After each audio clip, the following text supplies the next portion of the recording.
Yer! What's good, big girls? Welcome back into the BDGE Dynasty channel. I'm in New York. I just, sorry for the hold up here. I got some monsters delivered, and it was a little weird getting them from the front door when there's no way to get in and out. But we ain't going nowhere. Dynasty rankings are updated. Just went through and combed over quite a bit of the rankings. Got them all updated for you. A lot of movement. I mean, I try not to be overreactionary. Right now, it's just what everybody wants to do. You go to like Keep Trade Cutter, the majority of places ranking players, and it's kind of chaotic because there's so much movement so quick. But I wanted to wait until we got at least 3 weeks in the books, a little bit of a sample size to kind of have a better feel and really adjust. And I mean, honestly, I'm surprised at how much I had to move certain players. There's just certain situations, certain injuries that are definitely, you can't ignore. And then also there's a lot of players right now that are doing things that are just undeniable as far as like you got to move them up the dynasty rankings. This class, there's 6 players in this class, like the top 6 picks that obviously Caleb is not doing as much as we would like for him to do right now. But when we look at Jaden Daniels, the start he's had, we look at Malik Neighbors, we look at Marvin Harrison Jr. and Rome Odunze. I mean, it's hard to be picking any type of bone with this class in the early parts of the picks. What is good, Garrett? How we doing, man? What's good, big dogs? W Streamer. Yeah, I had to do this one. Haven't been able to get as much content on the Dynasty channel as of late. We have some, just with all the different stuff going on in the season, not as easy to get content out on all the channels with editing and all the different workarounds. But I really wanted to get a live stream together with the Dynasty rankings and also check in and see how you're doing with your Dynasty rosters. Check your temperature, see what's going on. So Yang, what's up, man? So I'll just come out. I'm not going to give all of every single piece of the rankings, but I will discuss some of them. If you want the entire completed update, go to bdge.co, become a Big Dog member. You get the Dynasty rankings, but you also get a lot more than that. You get my weekly rankings as far as seasonal leagues. You get, Q and Assault's private live stream with Nick. There's all kinds of stuff, and it's only $9.99 a month. So well worth it there. But I have Malik Neighbors. I'm just going to put this there. I'm curious what you guys are thinking about Malik Neighbors right now in Dynasty, because I said this about him probably at least a month or so before the season. I said with Malik, it's basically he's going to have this Drake London and Garrett Wilson kind of baked in excuse. Like we already had this penciled in for him. Daniel Jones, this offense, this team is terrible, right?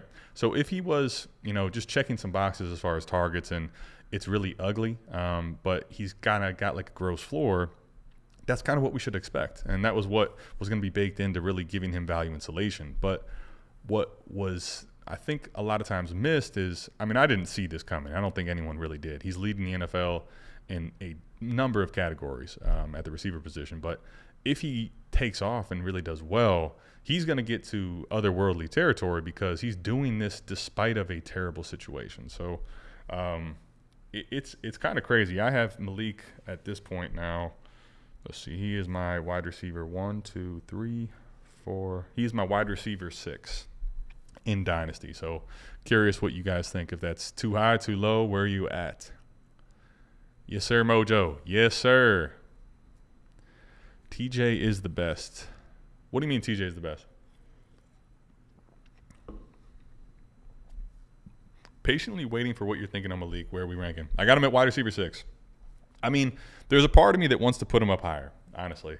But I'm not quite ready to put down Chase or Amon-Ra, frankly. And I have him, and I've had him and Marv in the same tier for a while. I definitely have them in the same tier, and I have no real problems if you want to put him ahead of Marv at this point. I just think it's not really necessary because the one thing I still am leaning Marv with here is that he's got Kyler Murray, and this offense I think is going to be better, and Kyler Murray is a much better situation for Marv than I think Daniel Jones for Malik. Not saying that Malik isn't still thriving, but it's really great to see what he's doing. But I do think there's going to be some more rough days ahead with this current situation with Dimes. I don't think he's the long-term answer for the Giants either. So that's kind of why the tiebreaker there for me is 6. Oh, TJ Watt. I mean, listen, yeah. TJ Watt is he's a problem. All right, he's a problem.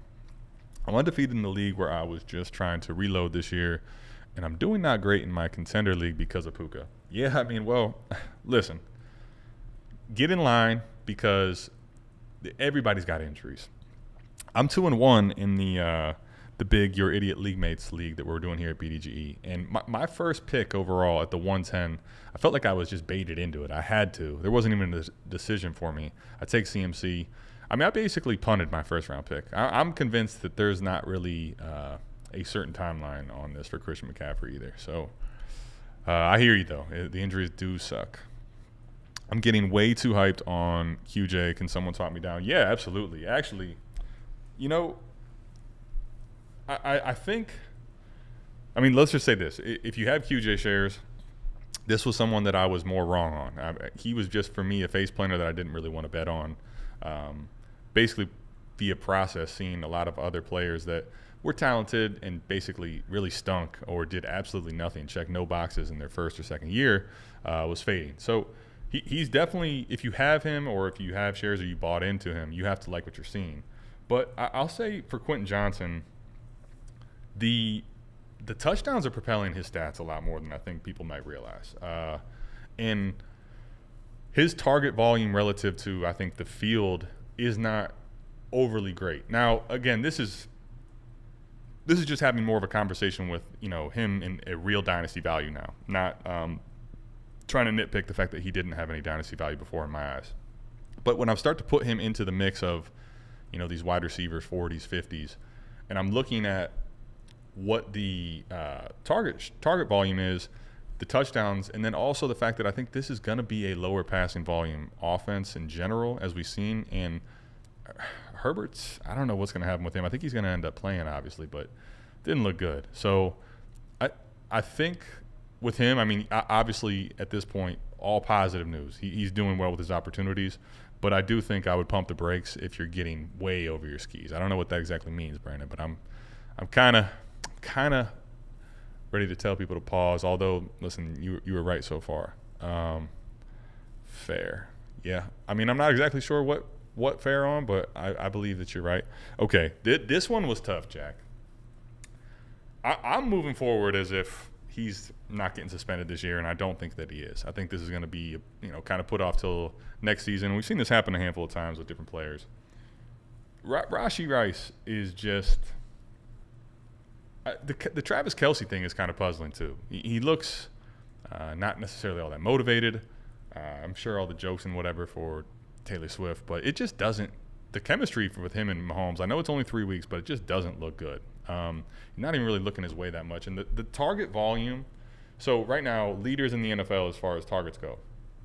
You have Rashee Rice is actually tied at third right now, 29 overall targets. So he's getting insane amount of volume in a Patrick Mahomes-led offense, is doing really well with it, is checking all the boxes, receptions, yards, 2 touchdowns in 3 weeks. It is hard not for him to be one of the biggest movers. So for me, I have him I had Malik, I said, at wide receiver 6. I have Nico at 7, and I have Rashee Rice at 8. I put him ahead of Puka, which seems crazy, but I just don't see anything changing in this offense. I know people were really enthralled with Xavier Worthy in week 1, and probably still are. Nothing against him, but I don't see him being any type of a target commander in this type of offense for at least until later in the year, and maybe not even this season.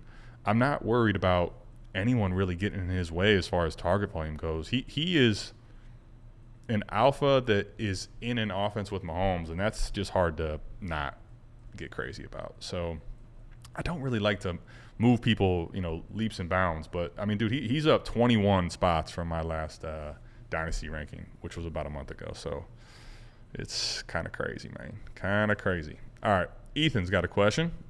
12-team, start 11, Superflex PPR, 0.75 tight end premium. What do I do with this team? Okay, second place, 3-0. Have Love, T-Law, May, Garrett Wilson, Nico, Pickens, Godwin, Connor, Singletary, Ford, Goddard, Ingram, all my picks. Fresh out of the startup, feels mad. Okay. what do you do with this team? I mean, you're competing. I mean, it's not. Yeah, you're fresh out of a startup, so like I think in Dynasty, the more you play and you have multiple different teams, it can kind of skew like reality in a way as far as brand new leagues or right out of a startup because you're not going to have the disparity right out of a startup if you do a startup right before the season. But this is a good team. I mean, Garrett Wilson, while he's not giving you what we were hoping for, he's still a damn good receiver. You got Nico, who's a clear alpha. Pickens, I think, has some big weeks coming his way. Godwin is absolutely shredding. Like Connor, Singletary, Ford, solid running back room for one that you didn't invest in. Goddard is, again, with who knows what's going to happen with the injuries, but Goddard had an unbelievable week. Love, T-Law, and May is the problem, right?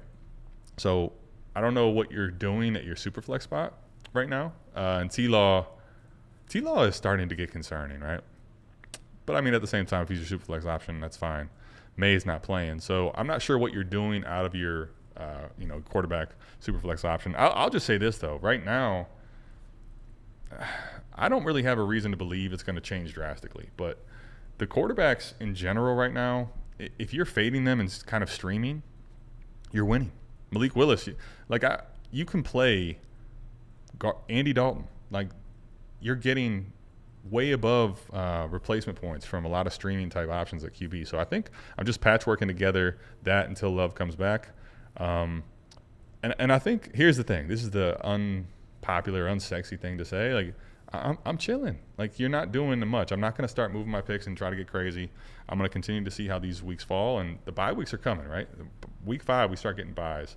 I think right now I'm chilling. I'm going to see what I can do with my picks once some of these teams that have no choice. Like, there's some teams that are going to be 0-3, right? And they're not going to be willing to look at reality and say, I'm out. And they're not going to really be selling off. If you get to like week 5, week 6, there's going to be some chances if you have all your picks that you can actually pick over and buy some players that are meaningful and really help your team. So I think I'm just kind of holding.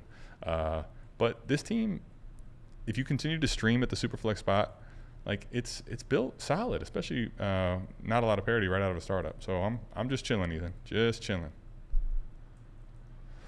I took him at 203 in a startup, and I'm loving that decision right now. So you took him at 203 in a 12-team Superflex startup? That's pretty early. Wow. I think I missed a 10-team question, and it wasn't intentional, but I don't like answering 10-team, just playing the Garrett.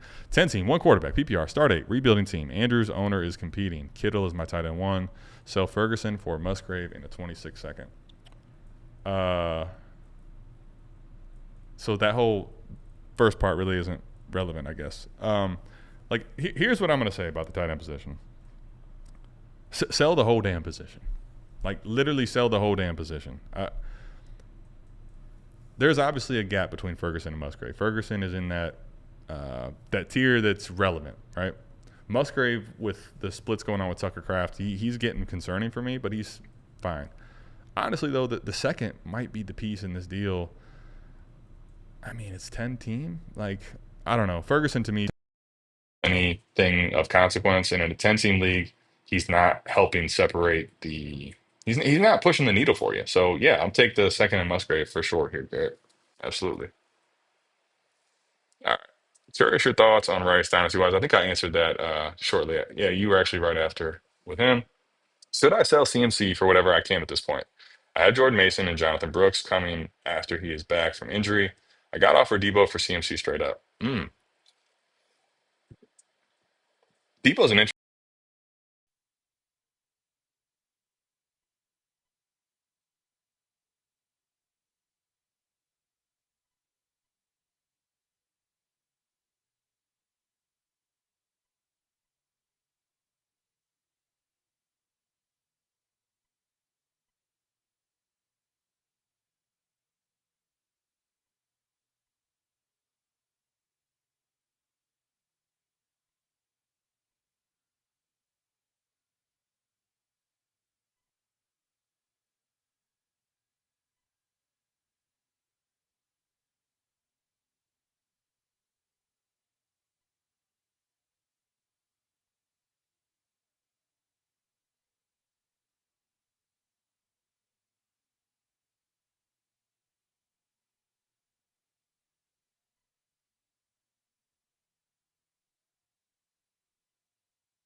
All right. Are we? Oh, man. I had no audio going. Good look, Andrew. Good look, Andrew. I'm sorry, y'all. Andrew kept calling me. I was like, what is going on with this spam call? I could just see the 862 number. Appreciate you continuing to call through, Andrew. Sorry. Y'all have, I don't know how long it's been since you've heard me with no audio here. Good catch. Sorry about that, y'all. We're back, though. All right. That's annoying. Yeah, I was just going to say real quick, some highlights that you probably missed. Braylon Allen, while I like the talent of Braylon Allen, I think that, and he has looked to be him, this is a guy that just realistically, like, what can we pencil in for workload? Like, I don't think he's realistically going to be a sincere problem for Breece Hall. So, I don't see him becoming a pest and, like, getting close to even splitting the workload or 60-40 or something like that. So, while he's extremely talented, I unfortunately think we're kind of a little bit ahead of ourselves with the Braylon Allen value. As far as Tua goes, this is just what I was saying with that is Tua's a guy that I think right now people that had Tua as a valuable piece for them and their an integral piece in their lineups, like it's hard for you to wrap your head around how much the value has dropped for Tua and it's hard to even really put together what the real market is because people don't know what to expect. Tua says he's definitely going to play. He's not going to retire. This is a black eye for the NFL, one of their, real serious for them. They don't just let people back out there.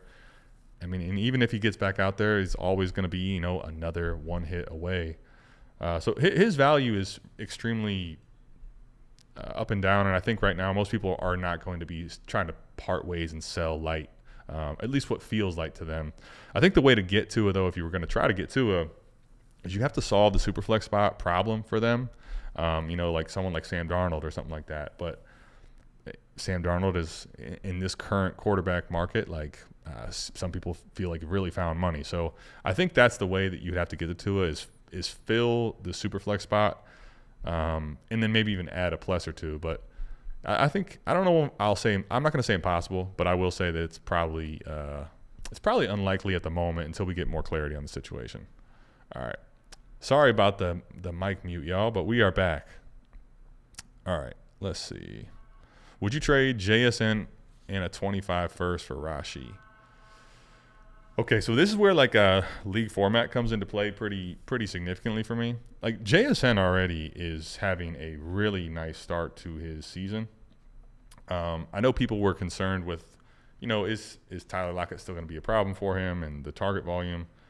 You got to love what you've seen as far as the start for JSN. Now, obviously, week 2 was a huge week for him, 16 targets, 12 catches. So it's a lot of his production is tied into that week.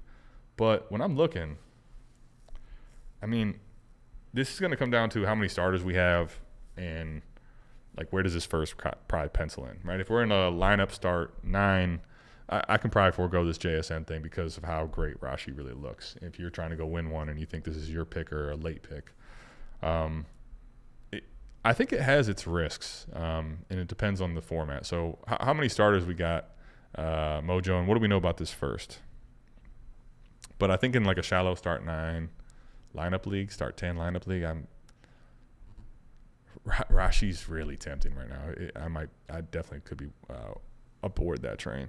Jefferson or Waddle Kincaid, which side are you taking? Listen, this is one of these things. I'm going to just tell you right now, if you can get true value out of Kincaids, out of tight ends, just fucking do it. The tight end position is so worthless. I'm sorry, but I'm not sorry. This is Jefferson by a country mile. Buy, sell, hold for Richardson. This for A-Rich. Here's the thing. A-Rich, I think Anthony Richardson, as far as the way he looks on the football field, was always going to be very polarizing. If you followed him at Florida, this is a guy that really looked extremely raw. At times, he was so bad in Florida that people said there's no way he's a first-round pick. He's not an NFL quarterback. So I think, some bad games are definitely going to be there, and it's going to be a roller coaster ride with him. I will say the last 2, it's eye-opening sometimes how bad the bad throws are. They're not NFL quarterback throws. So I do think that's kind of baked in with A-Rich. Week 1 though, like if you think about what's crazy about A-Rich, you think about Week 1, he made I think 2 throws that seriously were some of the best throws in the entire NFL in Week 1, and then like Week 2 and Week 3 is just seemingly bad throw after bad throw after bad throw. So I think it's going to be a lot of up and down, and I think there's probably going to be some up games to be had still. So I wouldn't like get too over my skis, panic based on the last 2 games, because I do think his upside is ridiculous, especially given this landscape of quarterbacks is just trash. So I think like it's not for the faint of heart though. If you are going to watch him play and you struggle to watch bad quarterback play at times, like A-Rich is not going to be your cup of tea, because there's going to be a lot of bad games. Some of the throws last week were just, dude, so bad. The flick in the end zone, he just completely overthrowing Pittman.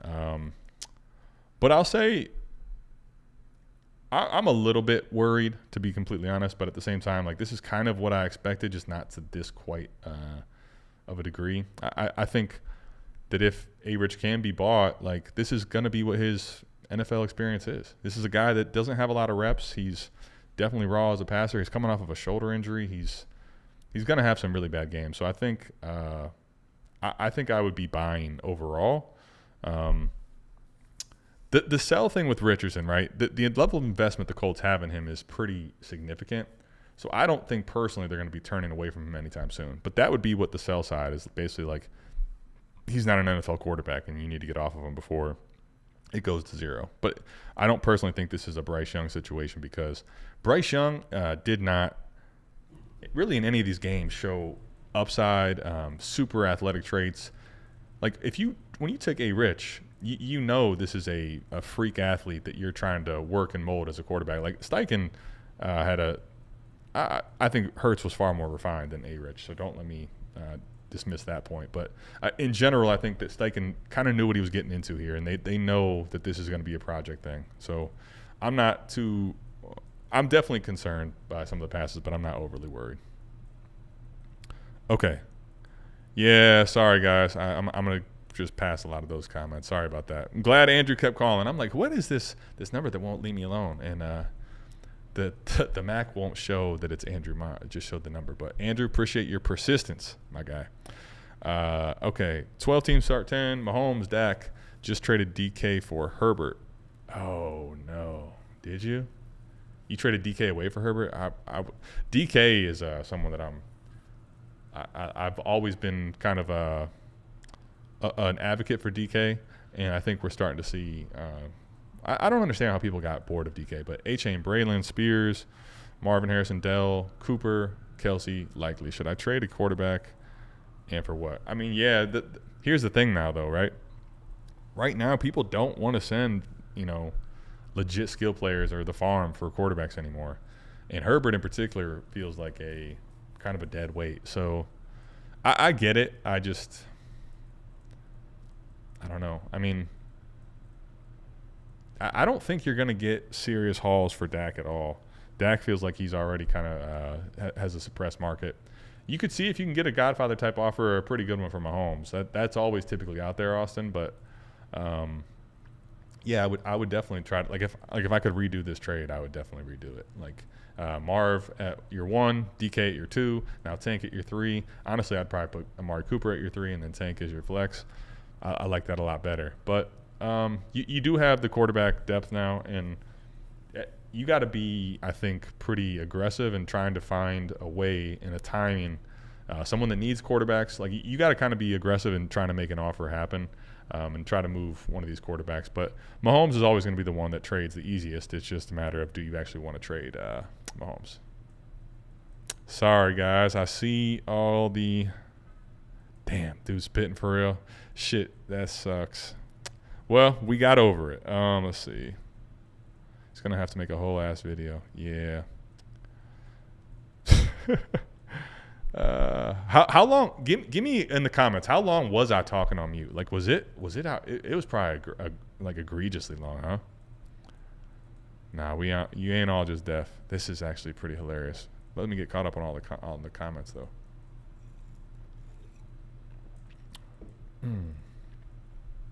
Damn, this shit is embarrassing as hell, huh? ASMR at home. All right. I just tried to call him twice. Damn, we have. I must have been like 5-6 minutes, like uncomfortably a long amount of time. I appreciate everybody still tapped in with me. Let's see. Bets on how much longer. Caleb, somebody drop it in. How long was I talking to just the wall? It's kind of crazy because in general, you're just talking. Like when you think about it, I know most people don't make content, but like you're just literally talking to a camera, and when you're doing a solo, there's no one else here. There's no noise. I hear the fan going crazy. But this time I actually was talking to a wall because no one could fucking hear me. 15 minutes? Damn, bro. That is so bad. That is ass cheeks. Yowzers. Yeah, Andrew is the GOAT. All right, we got it back. Let's see what we got here. Back to questions. Chase or Bowers and T? Chase. I know it's going to be tempting to go after Brock Bowers, and I'm not telling you Brock Bowers isn't super talented, but I remember all offseason, everyone's telling me for sure, Sam Laporta, GOAT, can't do nothing with him. He's just different. The tight end position is one that I'm willing to just sacrifice. Like, it's so hard to get guys like Jamar Chase. It really is. So, Jamar Chase, easily. All right, should I trade Pollard and Goddard for Mike Evans? I have Pitts. Yeah, I would. I definitely would. Like, the fact that you have Pitts, honestly, isn't even a big piece of it, but, you know, you can definitely keep starting Pitts. Mike Evans, obviously right now, Chris Godwin is back in a big way. So I think Evans will still have some ceiling plays. That part of his game I don't think is gone, but I think the floor for him is significantly different. That said, like, the floor for Goddard and Pollard is not much. Pollard's been getting a lot of the work, but look at last week. His 6 carries, 14 yards. This Tennessee team is bad. Will Levis is getting ready to play himself out of a job, it feels like. He just does the same shit over and over. It's kind of like, you know, just talking into a mic over and over and over again with no audio. Just makes the same mistakes over and over and over. Yeah, got to buy a Rich with you. Okay, Guy says, Justin Herbert plus playoff 25 first or Goff and Jonathan Taylor. Running backs, Aaron Jones, Connor, Singletary. All right, so Herbert, playoff 25 first or Goff and Jonathan Taylor. Honestly, like, to me right now, most people don't want to hear this, but Goff and Herbert are kind of interchangeable, even in Dynasty, because this Harbaugh situation is not going away anytime soon. And Jonathan Taylor over a playoff 25 first. Now, I get it if you just take the first as a process play over Taylor and see if he gets hurt, but I think especially with we're seeing what's going to be some pretty scary times for A-Rich, they're going to really lean on this run game. And Jonathan Taylor made some cuts last week that, he's still him, if you had any doubts. So I'll take the Goff and the Taylor side here. That interception in Enzo was so bad. I mean, listen, Brandon, you're not wrong, but there's been a few of these. Some plays that he's actually had an interception on, and some that he didn't get in trouble for. But, like, man, it's rough. I'm trying to pull up here just to see interceptions for the season. So A-Rich is leading the NFL with 6. So he's got exactly 2 on average a game. He's actually ahead of Will Levis, which seems impossible. So yeah, it's there's going to be some, like, I still believe we haven't even seen some of the wow factor. Now, that great crazy pass, that long one he had after kind of having a muffled snap, that's going to be one of the best passes of the year for sure. But I think there's some runs that we have no idea until we see it, how him it's going to be. But all those great plays are going to be certainly to come with some really ugly ones, no question. Could we get a quick recap on selling small assets for anything to lower max points for question? Okay, so I might have answered this one without my mic, so apologies. Quick recap on selling small assets for anything to lower max points for question. So I don't know if you heard this, but basically to me, those guys were Javonte Williams, who was it? Javonte Williams, Chuba Hubbard, and can't remember the third one. But, like, to me, those guys. Now, Chuba Hubbard, maybe, with Andy Dalton actually having this offense look competent, he could be someone that maybe messes with your points for. I just don't feel like Javonte right now is realistically going to be truly making your max points for all that much different. I mean, obviously it will a little bit, but to me, those guys are not – you're not getting seconds for any of them. Now, if you can get thirds, I think that's, let them go. When it gets to fourths, though, it was Rico Dowdle was the other one. I'm trying to scroll, and then I just realized what it was. But those guys, when you get to fourth-round picks, I think they have roles that are meaningful enough to get more than a fourth. So I'm probably being selective. I'm gonna just take my third. If I get a third, cool. Remember, we've got bye weeks coming up. There's going to be more attrition to the position. So, like, yeah, people are going to be able to go to the wire and get Carson Steele. They're going to be able to go get Cam Akers. But eventually there's going to be teams that literally don't have a relevant or competent piece to put in their lineup and are going to be a little more apt to send you that third at the right time. So I'm holding those type guys for thirds. I would like to get off of them to lower my max points for, but I think those players in particular, Chuba Hubbard, like I said, he might have some pop weeks, but overall, I think most of those guys aren't really affecting your max points for by leaps and bounds anyway. So I think just asking for a little below market so that they're actually, in a selling range price is the right thing to do. But, like, basically trying to sell these guys for seconds, you're kidding yourself. There's just no way. Damn, game's over. I'm out. Appreciate it, Michael. It was better when I wasn't talking. Didn't let it phase him. Yeah, I mean, what can you do, Jimothy? It's listen, if you're a Browns fan, like, you can't hurt me. You know how embarrassing every single Sunday is, and I keep turning the TV on, keep watching it. Really bad. Our offensive line is in shambles. Okay. Dynasty 1-for-1 in best ball. Higgins or Debo? I think I'm still taking Debo. You know what? I just did my ranks. I know they're really close. Let's pull it up. Let's fact check me. Yeah, I got Debo 2 spots ahead. So Debo 28, T at 30. I think it's fair. Like, if your team is a little more shallow and you really need to pivot to Higgins, I think it's a fine pivot if you want to just de-risk the injury. Because Debo also has been a guy that's – what's been the problem with him? He gets banged up, and maybe he is on the shelf longer than we think and also continues to get hurt when he comes back. All right, let's see.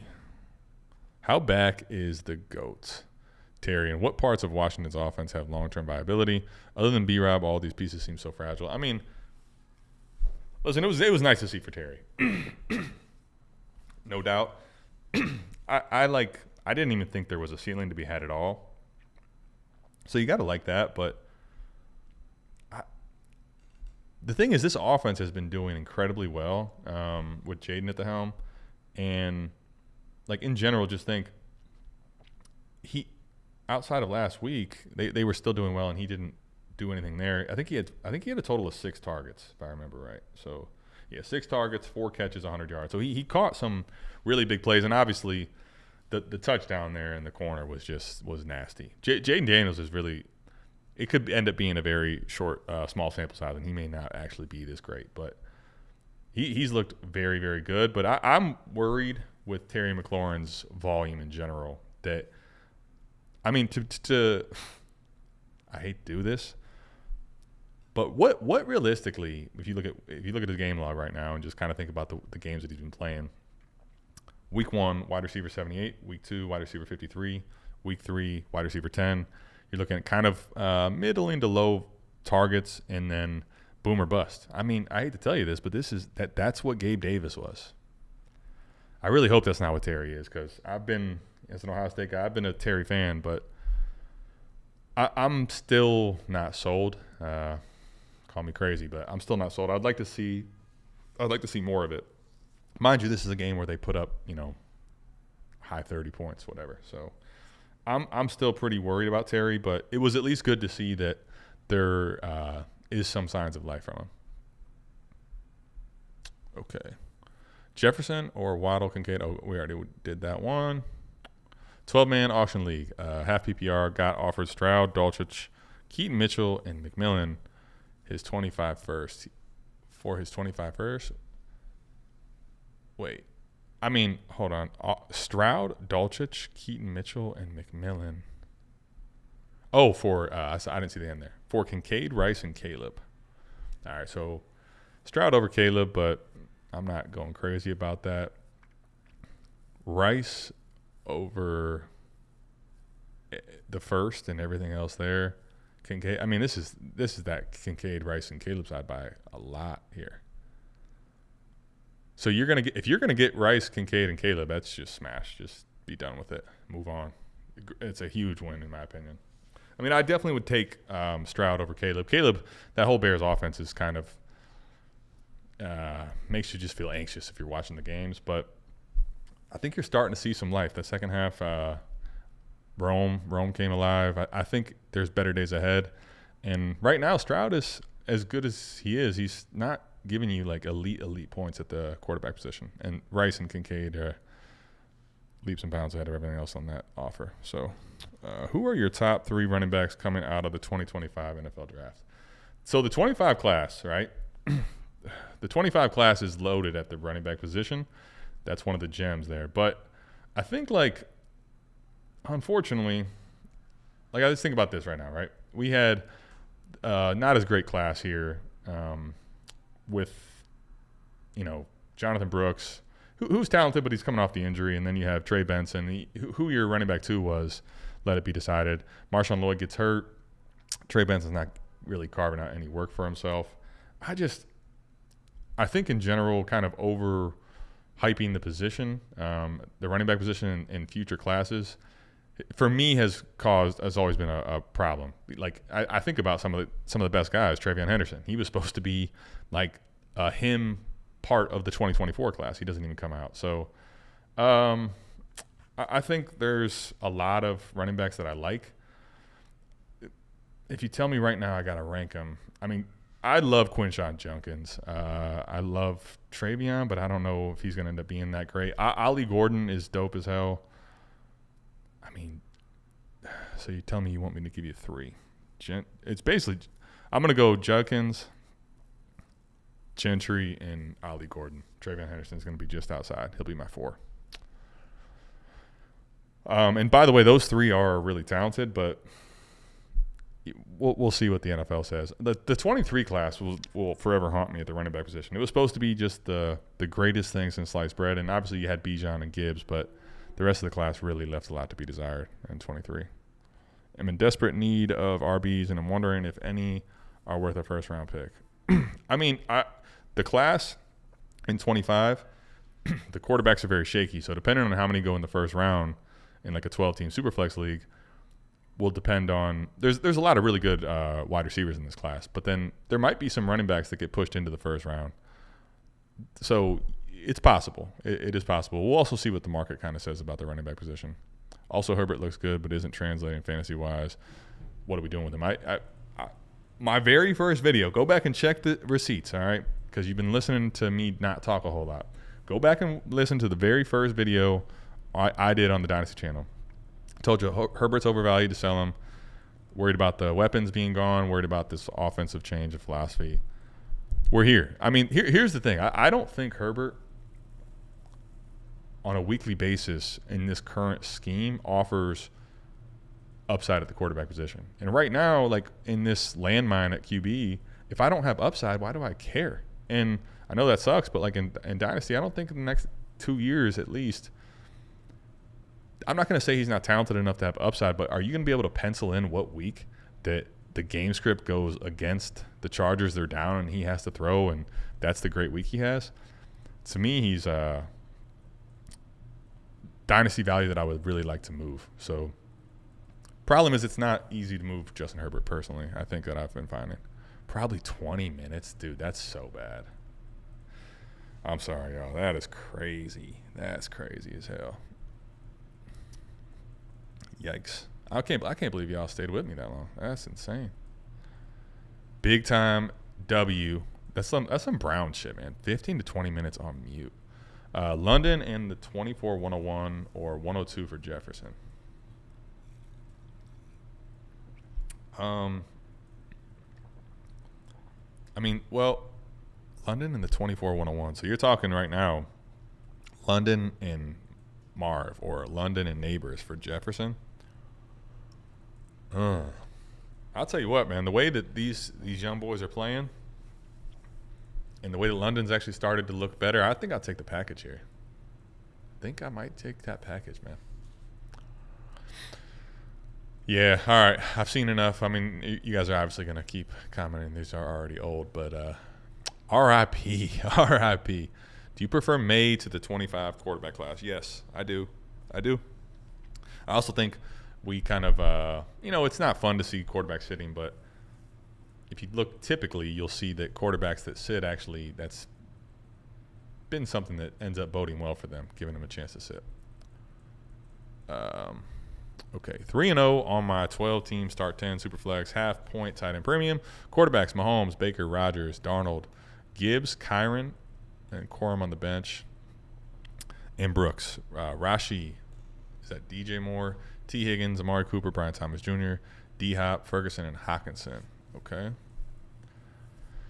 I know you talked about not trading your rookie picks too early, but I just traded my first and second rounders plus Jalen Wright for Rashi and D-Hop. Thoughts? So, yeah, I don't typically like to trade them too early, but one of the things I've said about if you're going to move picks, I typically like to move them if I'm going to do it early or just like way ahead of schedule. I want the player to have some significant dynasty value and probably some staying power, some value insulation. Like right now with what we're seeing from Rashi Rice, even if something, knock on wood, was horribly to happen to him, like people aren't going to be able to forget and see what he's done and kind of taking over this alpha role by a mile. So he I think, is a player that has value insulation, not to mention has right now the ceiling might be unmatched. I mean, he's in the mix with any wide receiver you want to talk about, especially being attached to Patrick Mahomes. So that, for a guy like him, I think it makes sense. Now, D-Hop is a different conversation, but he's an ancillary piece in the deal, and you're hoping to just get production out of him. Basically, though, what I will say is, like, if it wasn't Rashi there, like, let's just go through and see. Like, if you were trading away your 25 first, and it's Tank Dell and D-Hop. I know that's a totally different conversation than this, but a guy like Tank Dell does not have value insulation. I don't want to be, even if you added another piece, right? 3 pieces, like Tank Dell, D-Hop, and let's say you got, I don't know, Deontay Johnson, something like that. Like, I don't want to do that because all that value could be completely gone, and then if things go bad for you, your first has tremendous upside. If you end up missing the playoffs, there's a lot of value to be had in those first-round picks. But for this type of a trade, I'm for it, especially if you think grabbing Rashi Rice really puts you into the driver's seat or over the top in your league. Is it better to own your own first in Dynasty in future years when you're a contender today with some use still, or a bunch of firsts of the other guy who's rebuilding? Well, okay, if you own a pick of someone that's rebuilding, like truly is rebuilding, that's always going to be better, because the reason I always like to have my own first is because I've had some teams, unfortunately, and everyone that plays long enough will have this. You just have the worst string of bad luck. I had a team that I thought looked on paper as the best in the whole league that just got completely shattered, and injuries all over the place. Players that were supposed to be good, like Kyle Pitts, had that unbelievable rookie season. He was terrible the next year.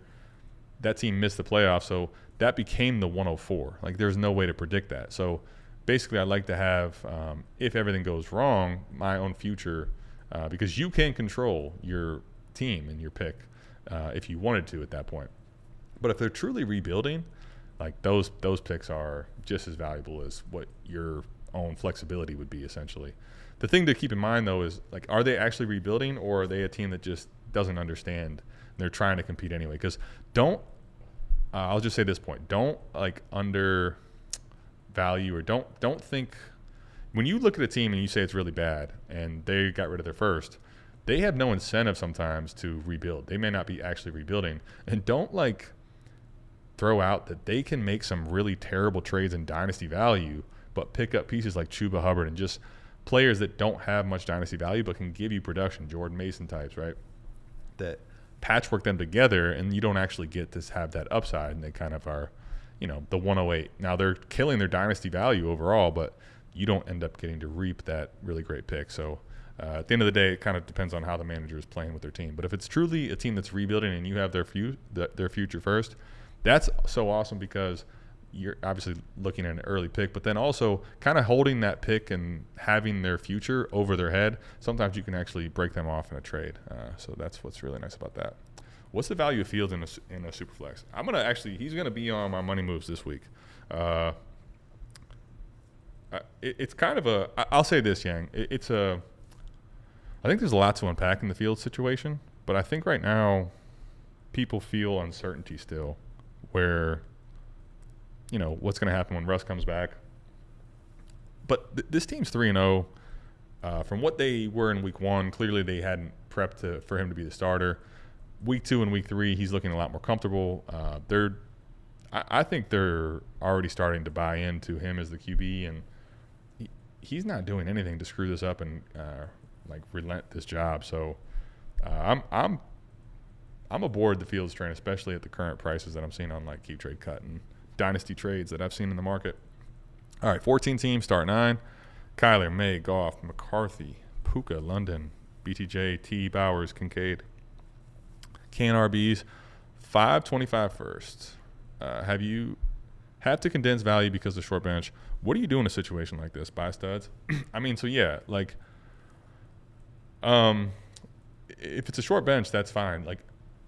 What you have right now with those 525 first, I think about a single first and then you add another first and multiple firsts. It's the bigger a diamond is, it's a lot, the worth is exponentially more than just a half carat. Then you get to a 1, you get to 2. It's not just the same amount of value increase. It's massive more over and over. If you send someone right now 3 or 4 25 firsts, you're in the discussion for basically any player you want at any point, right? So that's where having that is extremely valuable. Right now you have Kyler and Goff as your quarterbacks. McCarthy and May just kind of, as ancillary pieces, kind of just value. I think right now on this team, if you're trying to go for it, you definitely, with Puka on IR, I would like to add another receiver to this team. I think another thing to do here, I know you may not like to hear this, but I'm trying to liquidate some of these tight ends. At least one of them. You don't have to carry both, and I'm not trying to flex them. With a short bench, it's all about consolidation. The one thing is typically, though, if it's a short bench and that's what the market is, everyone is going to want to consolidate naturally in that league, so it might be harder to do. But that's why having all those firsts, it may not be right now, but when teams are clearly not contending, those firsts are going to be massively valuable. So I don't know what your record is, but I would stay patient because you have the league by the balls here pretty soon. Also an extra 26 first, feeling good right now.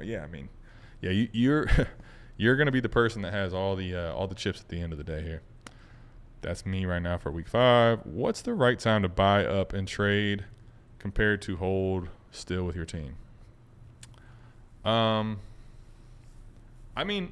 So for me, it kind of is dependent on the situation, but I like to wait till definitely the bye week start, and then once we're starting to get to a lot more certainty with how the league's shaping up.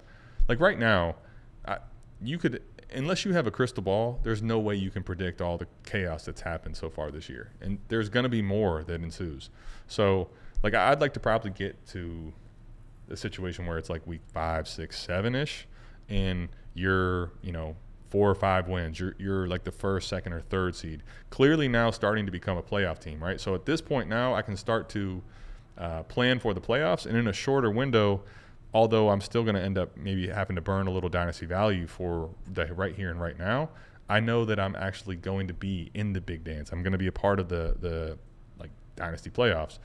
What I don't want to do is shoot my shot too early, and then I'm basically now possibly not going to make the playoffs. I have a dead weight in a player that's injured. If you would have done that for Pacheco, right? Pacheco's a perfect example. Great player. Sending a first for Pacheco could have made sense just if you believe the talent, but now it's such a terrible move. And if your team was relying on him to get into playoffs and be a difference maker, now you have it all ass backwards. So I think we're not quite there for me personally, outside of a rare scenario if Rashee Rice can be had for a first and a second. But I'd say soon, week 5, week 6, week 7, I'm starting to get, I'm sniffing out the offers, and I'm a little more willing at that point. Once I'm starting to basically see that I'm for sure a part of the playoff picture and kind of what the league is shaping up to be.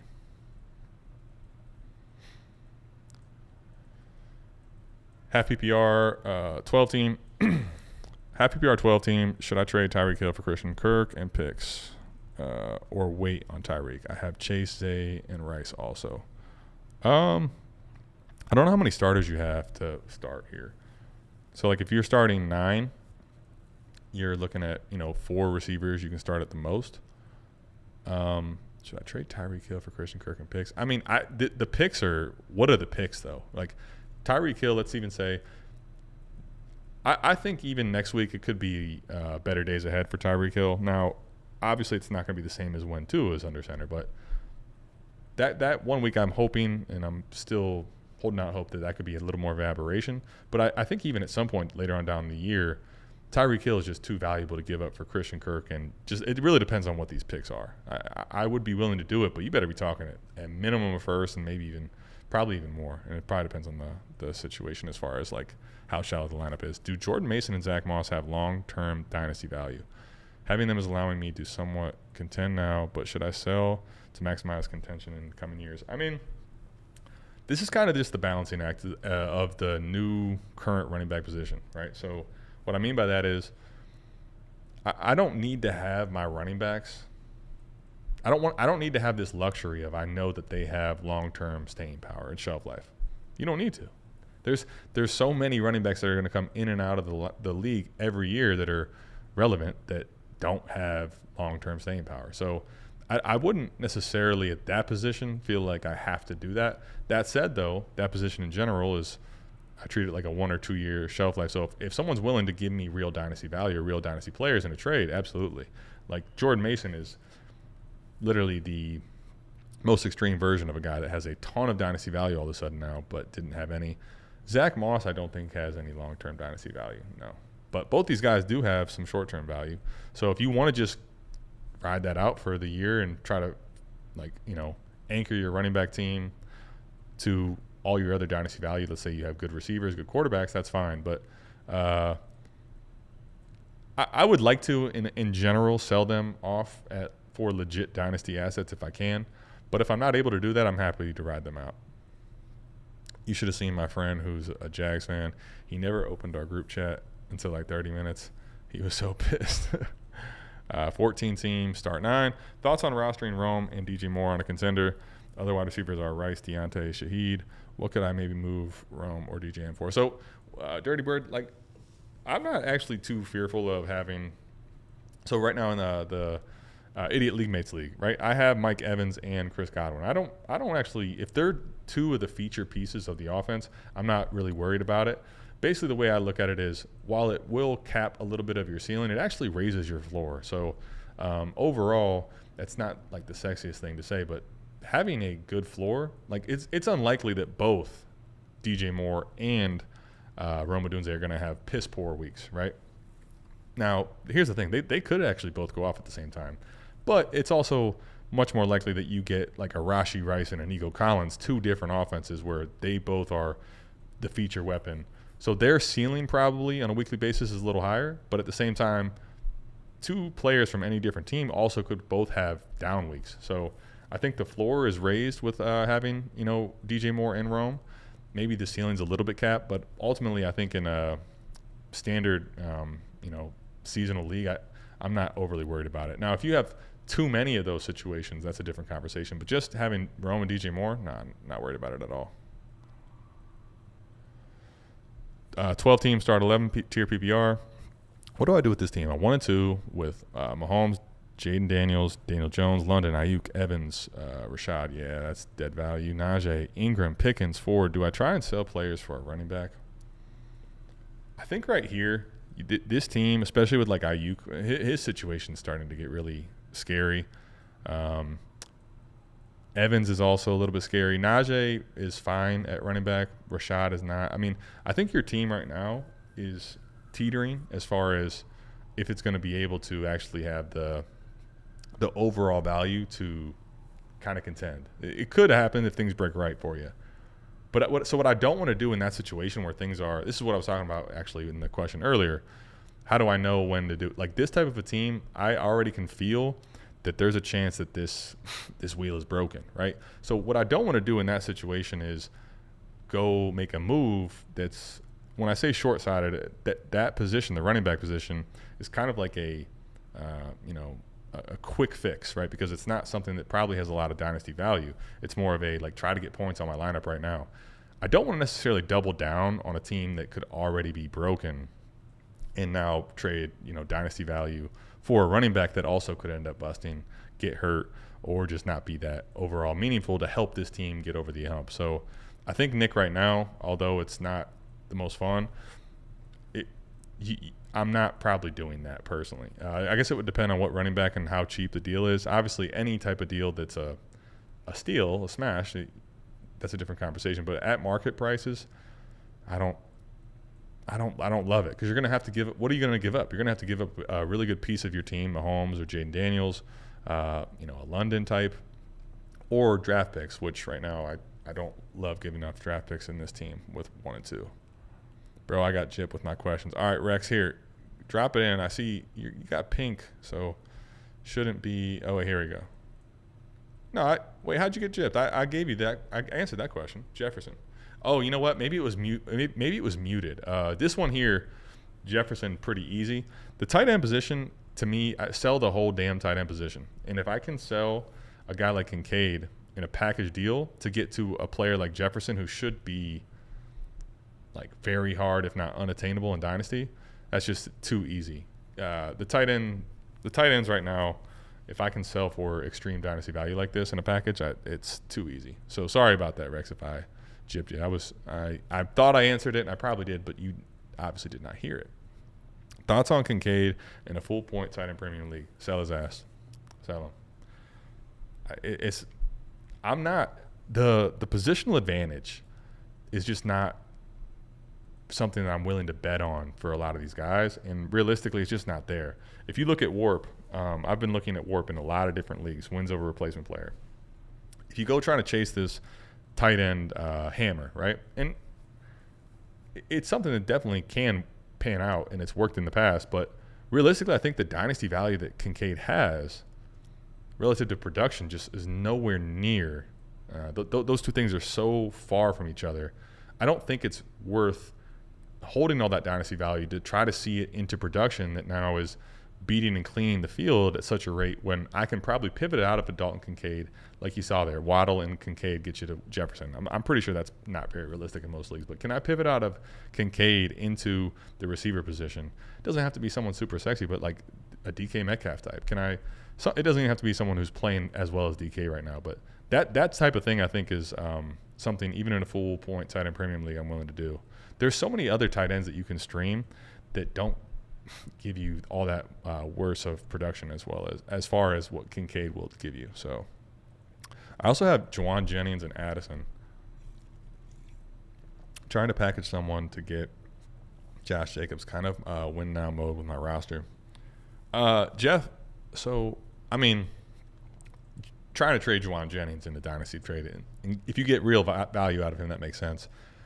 Josh Jacobs for me is not actually someone that I'm like overly interested in targeting. Now, when it's Juwan Jennings and Addison, that's fine, but Jacobs, I don't know. He just has not actually been all that great for fantasy relative to what we've seen. And he was like really good in week 1, but just he's not a personal target of mine right now. So it's fine if you want to do that, but I think I'd probably try to find a different target personally.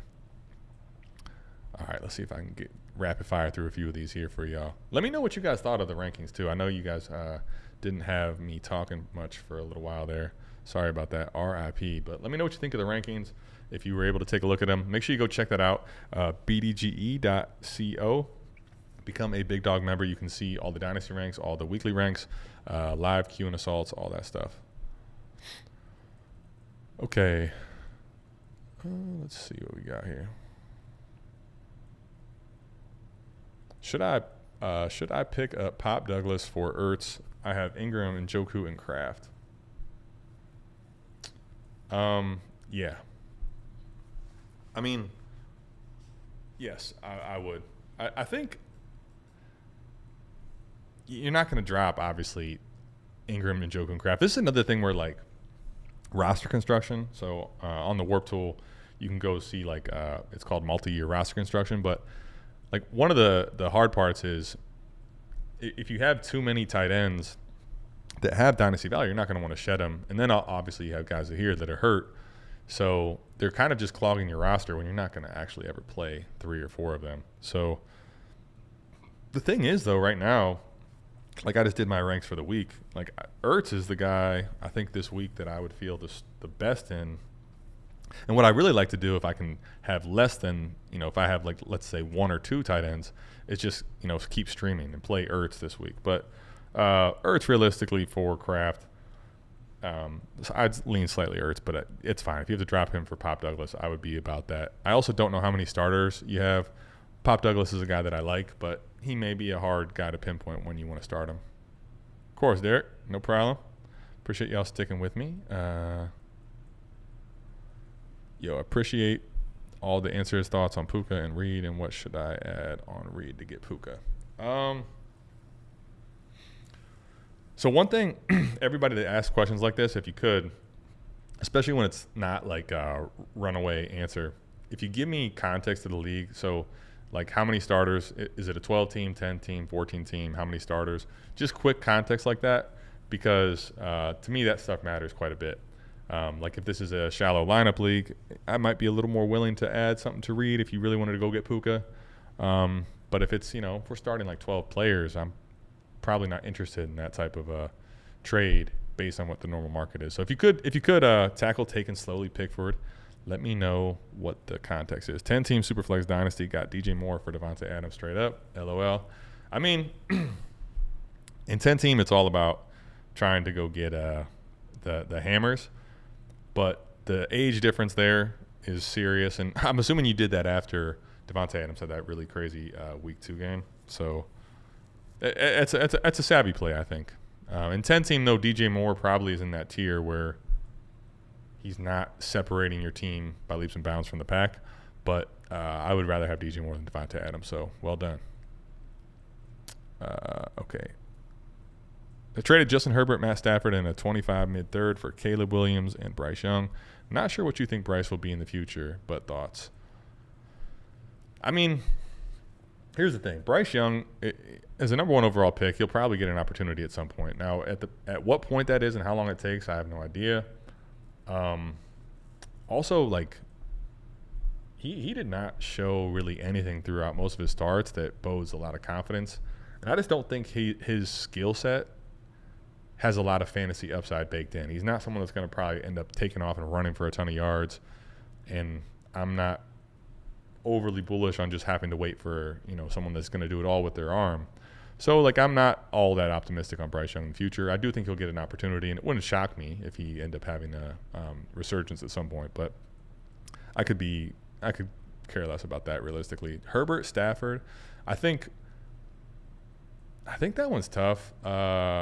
But I want the Herbert and the Stafford side. I'm getting 2 starting quarterbacks for 1. Just now I feel like I have to try to move Herbert is I think the thing that I would think about it. I mean, Caleb definitely is the player. I don't know. Do you have, I guess, Bears? I know you are a Bears fan, so maybe this plays into it. But do you have did you trade those 2 quarterbacks and you don't have a very good Superflex option now? I guess that's another thing. If you had quarterbacks that were if you had expendable quarterbacks, right? So if you have another quarterback or 2 on your roster, I think that's a totally different conversation. And then there I might want Caleb. 3-0 top scorer, Lamar and Jaden carrying me.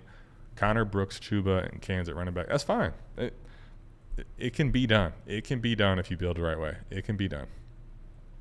Dynasty full PPR, 1.75 PPR for the tight end. 6-point passing touchdown, Superflex. Man, start 11.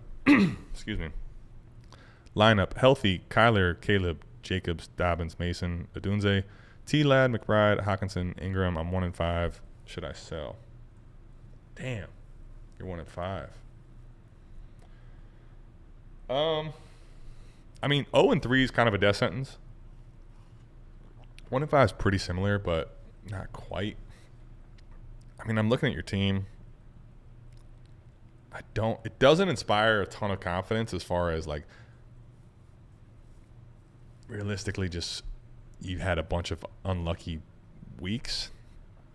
I think one thing I'm definitely trying to do is sell McBride if I can. Hawkinson might be have to wait until he's playing. But like this team right now, I think here's the thing I'm seeing, right? Odunze, T, and Ladd. Like your wide receiver room in this full PPR league, like Odunze, as much as I like him and he had a great week, is probably still going to be a little bit volatile. T, we had to wait on. Ladd's not really a reliable, consistent receiver. So I think that's the problem with this team is your receiver position is probably just going to end up getting you killed. So I think it makes sense. I would sell, but I wouldn't get over you don't have to sell cornerstone pieces personally. You don't have to sell Kyler. You don't have to sell Caleb unless the right deal comes along. Dobbins and Jacobs, yes, I'd be selling. Mason, I think you already probably should have been trying to sell if you can. He's especially one if you're deciding to punt that you would want to get rid of. Should I trade for CeeDee Lamb? Full PPR, my roster worth noting is Jacobs, Demont, Braylon Allen, CMC, Irving, Chase, Nico, Malik, DK, Waddle, Pittman, Ridley. I mean, listen, it's always tempting to try to go trade for CeeDee Lamb, but when someone is the wide receiver 1 or 2 or 3, like in price that way, the price is always typically really, really lofty. So I don't know necessarily how you plan to get there. Like if it's a cheaper tier up from a Chase or a Nico or a Malik, that's not going to cost you a ton. But at the same time, is it worth it then? And then, here's what I would say. If you could find a way to do it from Waddle, I think that would be the most intriguing of the options you might have to get there. Now, Waddle to CD is still going to leave at least a first, if not more, but can you package the junk of Pittman and the first to go get that? I know it sounds crazy and it isn't cheap, but that might be something I would be willing to do on a team like this, especially if you're starting, let's say 9 or 10, because you got 4 receivers already with DK and then CD would be 5. So I'd be fine with that. What is Barkley's value right now in Dynasty? Great question. Something I've been excited to talk about, but you didn't even hear half the shit I was talking about. To me, Barkley is, especially because right now I'm valuing the running back position, even in Dynasty, closer to redraft. Not quite, but closer. Dude, Barkley, I think I just let me just double check here. I think I put him at 3 though, at running back. Yeah, I did. So I'll take Bijan and Brees because I think they have similar upside. Maybe not quite as good as Saquon's, but they do have longer shelf life. Outside of that, though, Saquon is ready to. Saquon is, if he can stay healthy, man, this dude is going to break fantasy.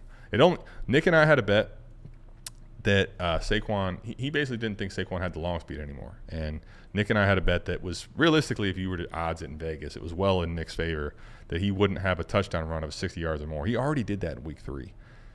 Saquon is looking to be a freaking menace. And he seems to be very motivated. That whole situation, if you watch any Hard Knocks, how things went down with the Giants and the franchise tag and all that on his way out and going to rival team in Philly. Saquon to me is a chance to be very similar to what we saw with CMC in the past. I think Saquon right now should be aggressively targeted if that is one of the pieces that is going to keep you from or make you a absolute juggernaut. Should I trade Herbie straight up for a Rich? I would definitely do that. I would take a Rich 100%. How would you value Braylon Allen right now, specifically being a Breeze owner? Also, what would a good trade package look like for if trading for him?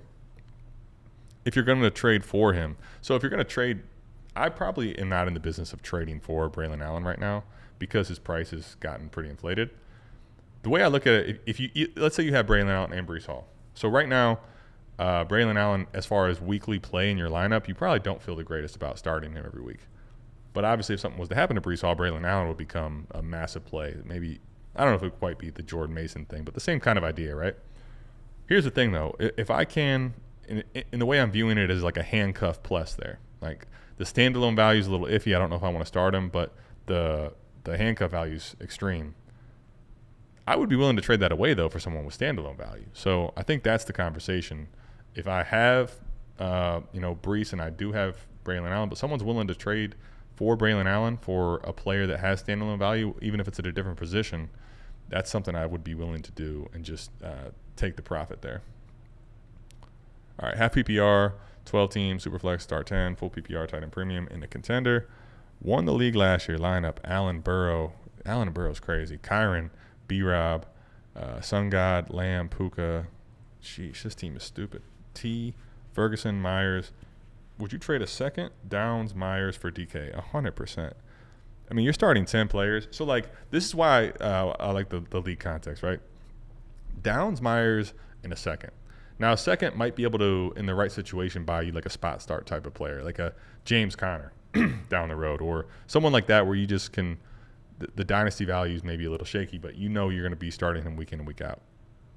But realistically, though, Downs and Myers, and you're never going to feel good starting them in lineup start 10. I mean, you may have to. You may have him as your last flex, but DK is a permanent staple of teams. So that's an easy tier up for me. What would you need in return for Walker plus Sharp? That's a good question. So personally, to get off the package, I'd probably be trying to cross-positionally trade here because I don't think anyone's trading you running backs in a separate tier. For me, Walker, the hard part about him is I think he's incredibly talented, and the situation's good, but doesn't catch a lot of passes, so he kind of ends up being in that middle ground. And I think realistically, you're not going to be able to trade that package for a JT, for a even if you want a Kyron, those trades aren't there. So can I trade that package for a receiver? I don't know exactly who it would be. It also probably depends on the format. If we're typically it's lineup start 9 or start 10. In that format, could you trade that for Chris Godwin right now? Chris Godwin, I think, is someone that he may be for a lot of players that have him, managers that have him. They don't care what the dynasty value actually says on the market, but the market hasn't caught up to where I think Chris Godwin should be. So something like that, maybe. Sorry, the Puka and Reed was a start 11, 10 team. Okay, in 10 team, so in 10 team, you want a little more hammers, start 11. It's probably going to cost a first. I don't know. If you're really bullish on Puka and you think the injury is not going to hold him up and you're not worried about the offensive – the offensive line is not necessarily the greatest.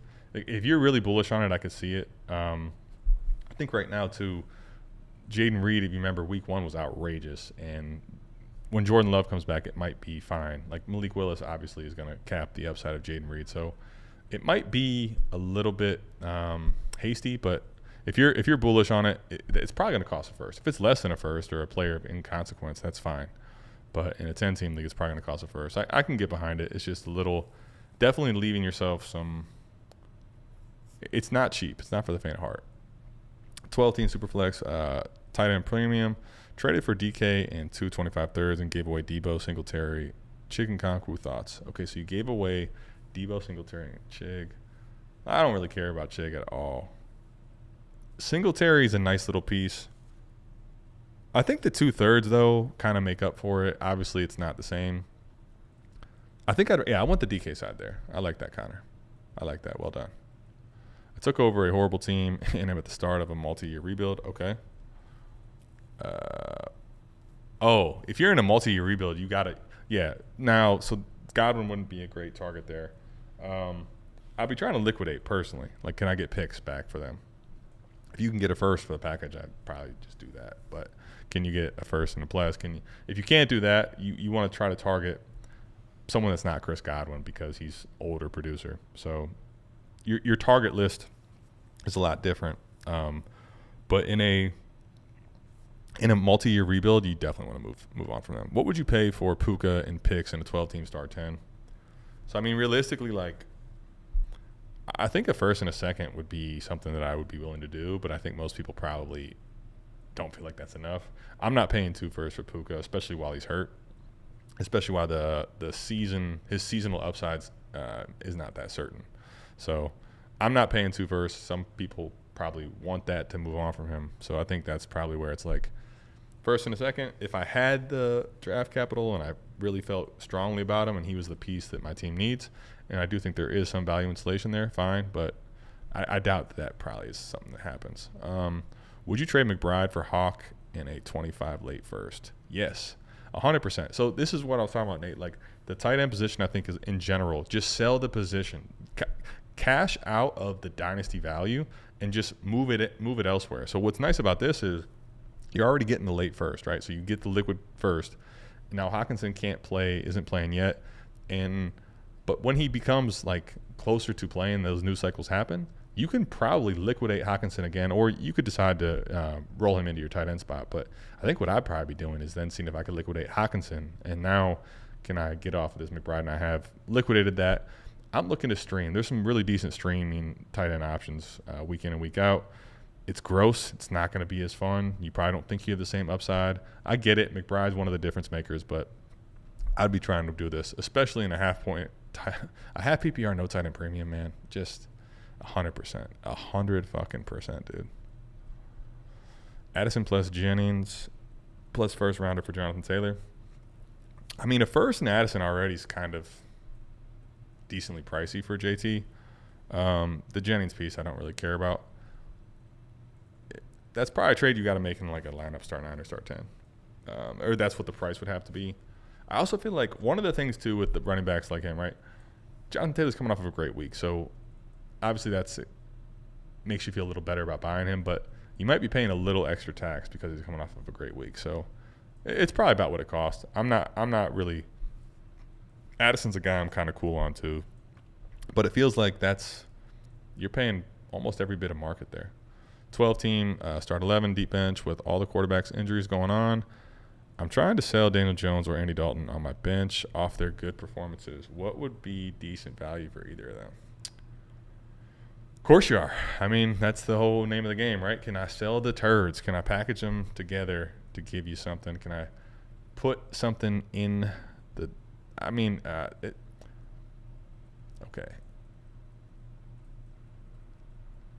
I mean, realistically, here's the thing. People don't want to trade for the quarterback position in general right now because it's not doing that well. It's not really like having great quarterbacks outside of like Josh Allen, Jaden Daniels, some of the ones that are like smashing. They're not really helping you win fantasy games right now. So the position already is just kind of gross. So it's harder to move quarterbacks this far down the line that people just don't have any type of confidence in Daniel Jones having staying power at the QB position and Andy Dalton either. But I mean, realistically, you gotta try to price him to move. So, I mean, if you get a second for either one of them in Superflex, I'd take that in a hurry. I don't really like. You probably, if you really want to liquidate and guarantee it get done, you have to sell for a third. But it's just at that point, do you actually net enough there? I think can you try to in a start 11 league, right, with deep bench? I think what I would try to do is see if I could target a player that's like a receiver or someone that is somewhat flex worthy that maybe isn't going to feel like you're breaking them off in a trade and you're giving them a starting quarterback. So like Deontay would have been a perfect example, but he had a great week and went off, so he's probably not the right guy. But something in that ilk or that mold might be a good pivot too. All right, 12 teams, start 10. I took over an orphan with only Jordan Love and Kirk Cousins as QBs. Don't have a 25 first. What is the best way to get a starter? So here's what I would say, Bears. Like, this is where roster construction is a big deal. So I don't know how many bench spots you have. But what I'm doing and what I started doing last year a lot, and this year at least until the majority of the market shifts, I'm basically shedding a lot of these guys I would consider – roster cloggers at the receiver position. Like I talked about, someone had four tight ends. I want to cut that down to 1 or 2. And then what I'm basically doing is all my excess spots, my roster spots, I'm allocating to running backs that probably don't have any value right now, but they're an injury away from having a significant value rise. So like Jordan Mason right now is extremely valuable. But it seems like people kind of forget that offense in general, the Shanahan scheme, tends to get running backs hurt. So Jordan Mason's one injury away from Gruendo all of a sudden having a ton of value. So like that's a little different because that's a rookie with name cachet and just was drafted. But overall, I'm trying to get players like that at the running back position and at the quarterback position. So like I have, depending on the bench spot, like I'll just give you an example here. One league I have, it's a lineup start 9, and I'm rostering Joe Flacco. Let's see here. Where is it? Give me 1 second. Sleeper on desktop has got to get their stuff figured out. It's not working that well. But I basically have like 8 to 10 backup quarterbacks on my bench. And the whole idea is I'm basically rostering what I would be trying to do on waivers to patchwork together the quarterback position. And then also if I get lucky and get some of these players, I can try to sell them off in a trade some of my excess. Like I think last year, guys that weren't that good, but Aiden O'Connell, Easton Stick, Jake Browning, so many of these players, you were able to, basically patchwork together the quarterback position. That's what I would be doing right now, as opposed to trying to trade, really good liquid draft capital or players of really, high consequence in your roster to try to get a sketchy quarterback. Personally, that's the way I would be going about it. And then down the line, like if you get to, push comes to shove and it's, life or death playoffs on the line, or you're in the playoffs and you want to make a pivot like that, that's fine. But right now I think I'm just trying to patchwork together the quarterback position with roster construction.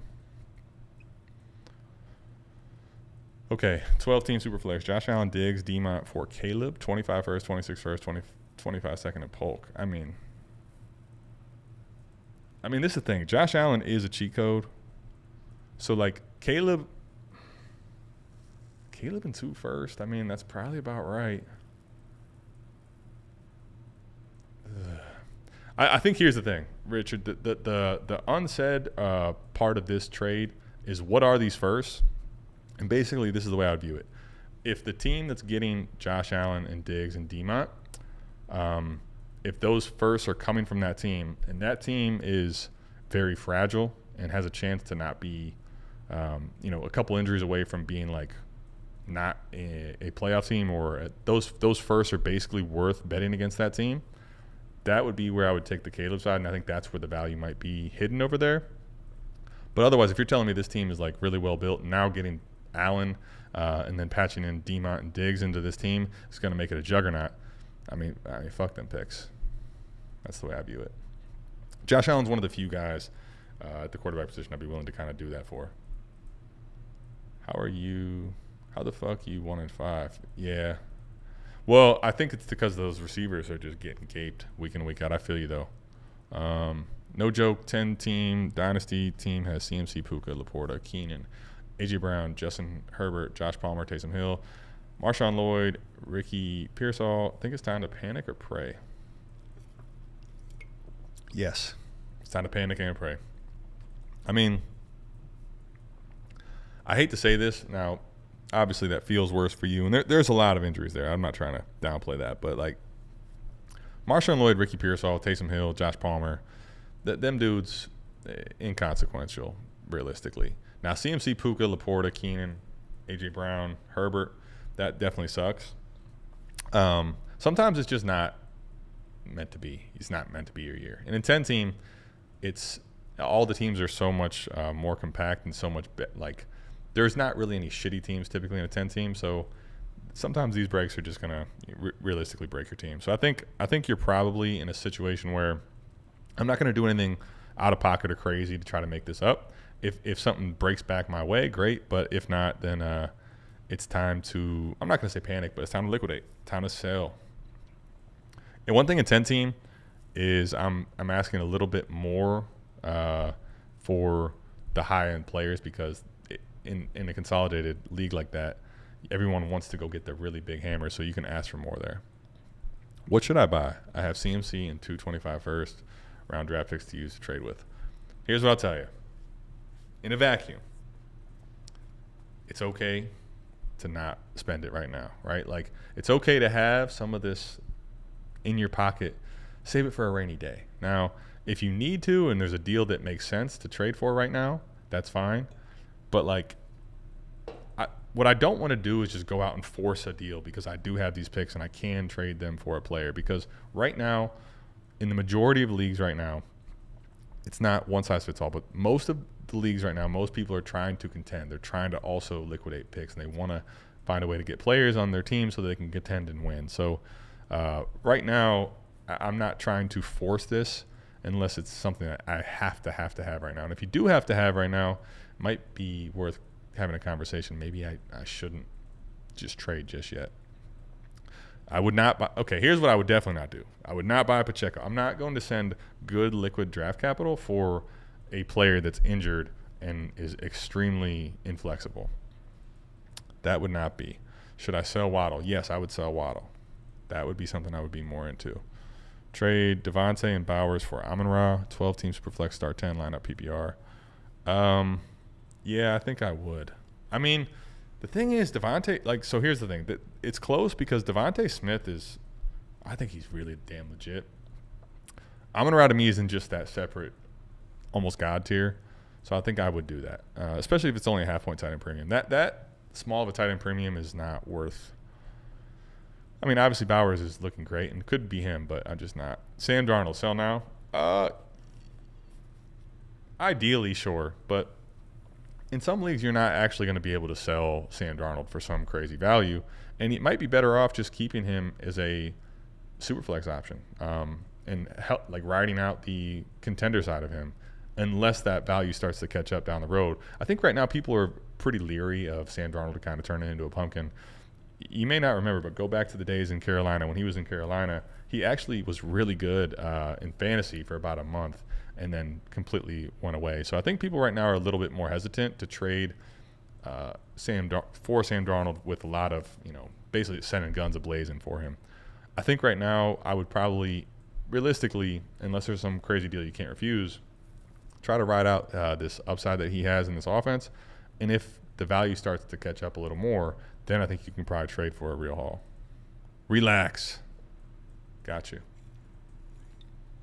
Not sure if that was to me or someone else, but I think I'm pretty relaxed.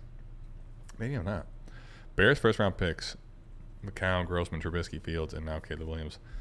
Johnny, I appreciate it. Now I know you're a Lions fan and it's fun.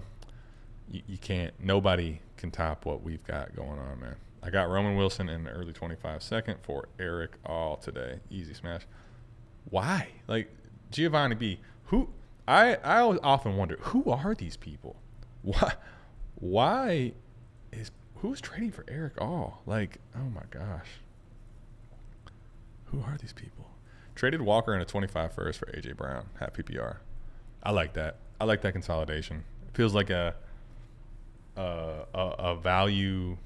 A guy that's in a weird value situation with Kenneth Walker, where he's not a true positional difference maker, and he's also probably a little bit overinflated in Dynasty. It feels heavy having to attach a first, but AJ Brown's elite. I'm 3-0 and have 3 firsts, including my own. 2 projected to be early. Should I be trading first to get good players or just hold the picks? Here's the thing, right? You're 3-0, so you don't have to if you're going to make trades with these early firsts, especially. I have to know that I'm getting a significant upgrade or in my team on my roster or filling a hole that I have. Right now, you probably don't have a serious hole up with those 3 firsts. What I'm doing is kind of just letting this marinate and letting it come to very clear points where down the road, there's going to be teams that eventually have to realize that they're not competing.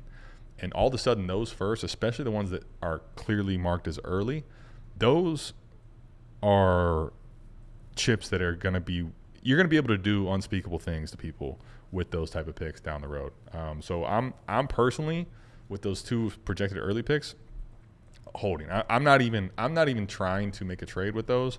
If something comes into your inbox that's just too good to be true, I'm talking an elite type player, that's fine. But I'm holding, and basically when the time is right, you're going to be able to break off those picks for something truly scary, or you just hold and you grab Luther Bird and you grab some of the true studs in next year's class. My squad is Darnold and Caleb, Brees, Javonte, Bucky at running back, Jefferson, Marv, Puka, Zay, Odunze at wide receiver, Bowers, Hunter, Kraft, Dulcich at tight end. I'm 0-3 with no 25 first. What should I do? Yikes. See, this is what's tough. I mean, now, obviously, hindsight's 2020. I've done it before.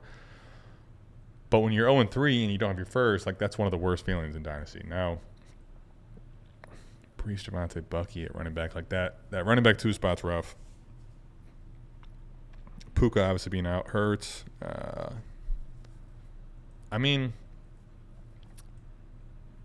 Well, there's a few different things you can try to do. You're not in a great position. I don't know who owns your first and what kind of deal with the devil you'd have to make. Always also knowing where my first lies if I do lose my flexibility and how bad it's going to hurt to try to go get it. At a certain point, if they're going to try to break you over the coals and it's a terrible deal for you, I'm not going to go get my first back. But I might see what it would cost and just try to, send a couple offers out for players that are, worth a first in value. But by making that trade, and you can control this pick to an early pick, and you get yourself a Luther Bird, and you get yourself, Ted McMillan, some of these studs in this class, and just go ahead and call it a day on this season and try to liquidate and be better for 25. If you can do that, great, get your flexibility back. If you can't do that, you don't really have much incentive but to try to continue to find a way to get to the playoffs. Now, 0-3 is where it gets really bad. You probably don't have a very good shot, but you never know. I'd try to just continue to contend the best I can. If you get to 0-4, 0-5, then you just have to liquidate. And you don't have your first. It's going to suck to not have that early first, but you still just do the same process. You just are down that pick. Is Jaden Reed worth buying? Maybe right now because of the games where Malik Willis is out there and people are, a little more down on him. I think right now he's one of those players that is probably not in the tier of where his he's probably a little more inconsistent and his production isn't as stable for what his dynasty value is going to cost. So he could be, but I think more often than not, Jaden Reed's a little bit of a overpriced asset for me based on what I'm trying to do with my team. So I think probably not. Yeah, listen, he's scaring the shit out of me too. I don't think there's anyone out there that can watch what was going on and not be a little bit scared. There's no question about it. I would not panic on him in Dynasty. Again, remember that you don't have to be a good quarterback or a great passer to be a very relevant and ridiculous fantasy asset. Cam Newton, I'm not saying A-Rich is as good as Cam Newton was or whatever, but Cam Newton had plenty of years where he was really scary as a passer. Maybe not to this level with A-Rich, but he was still fantasy gold. So I wouldn't overly panic on Richardson for fantasy and Dynasty, but I'm 100% with you. It's looking bad, looking rough. League is tiered PPR, Superflex, 2 tight end, and 2 flex.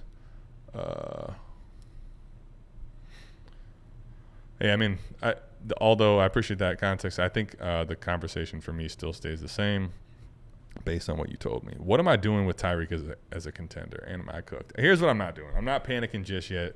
Obviously it's easy to panic, and it's not easy to see what happened and be like, yeah, Tyreek Hill's going to be great next week. But I feel like obviously the situation's grim, but I feel like McDaniel did not do a great job of scheming, just manufacturing touches for Tyreek Hill. I think better days could be ahead. His ceiling is certainly not what it was with Tua. I'm also not convinced that this team, if Tua is actually out for a significant amount of time, which is very likely, doesn't try to trade for somebody that's much better than Skylar Thompson, which isn't hard to do. I wouldn't be surprised to see Russ not being happy just sitting behind Fields, and if Pittsburgh's willing to trade someone like him. But I'm not going to act like there's some savior coming, but I don't think right now it's wise to trade Tyreek Hill at this point because everyone's feeling blood in the streets, and then I think Tyreek still could end up being maybe not what he was last year, 1,800 yards and just complete goon, but I think he could end up being still a very nice above average player. So I don't think you're cooked. I'm not acting as if I'm cooked yet. I'm not to that level of panic. 12-team Dynasty, non-Superflex, full PPR, Allen, Chuba, Javonte, Brooks, Chubb, Amon-Ra St. Brown, JSN, Olave, Higgins, Laporta, start 8. 1 and 2 currently trying to find moves to make. Anything is helpful. Yeah, so here's the thing, right? When you go away from Superflex, like Superflex and one quarterback, there can be a lot of very big differences in those formats because in a Superflex league, let's even say start 9, right? So let's just say you added a Superflex option to this roster. The running, basically patchworking together the running back position there can be doable if you have 2 really good quarterbacks and your wide receivers are good and your tight end's solid, right? Because that's only 2 of those 2 spots relative to the other 7 on their team. But when you get to one quarterback, even with Allen, who's a hammer, like it's really because the tight end position is just not worth shit right now, at least so far for the year. So basically, it's only the receiver and the running back there. So the running back's value in that one quarterback format is so much different. And basically throwing out, Jonathan Brooks isn't even playing. So throwing out Chuba and Javonte weekly, Chubb's not even playing. It's like you can't just patchwork together the running back position as easily in a one quarterback league.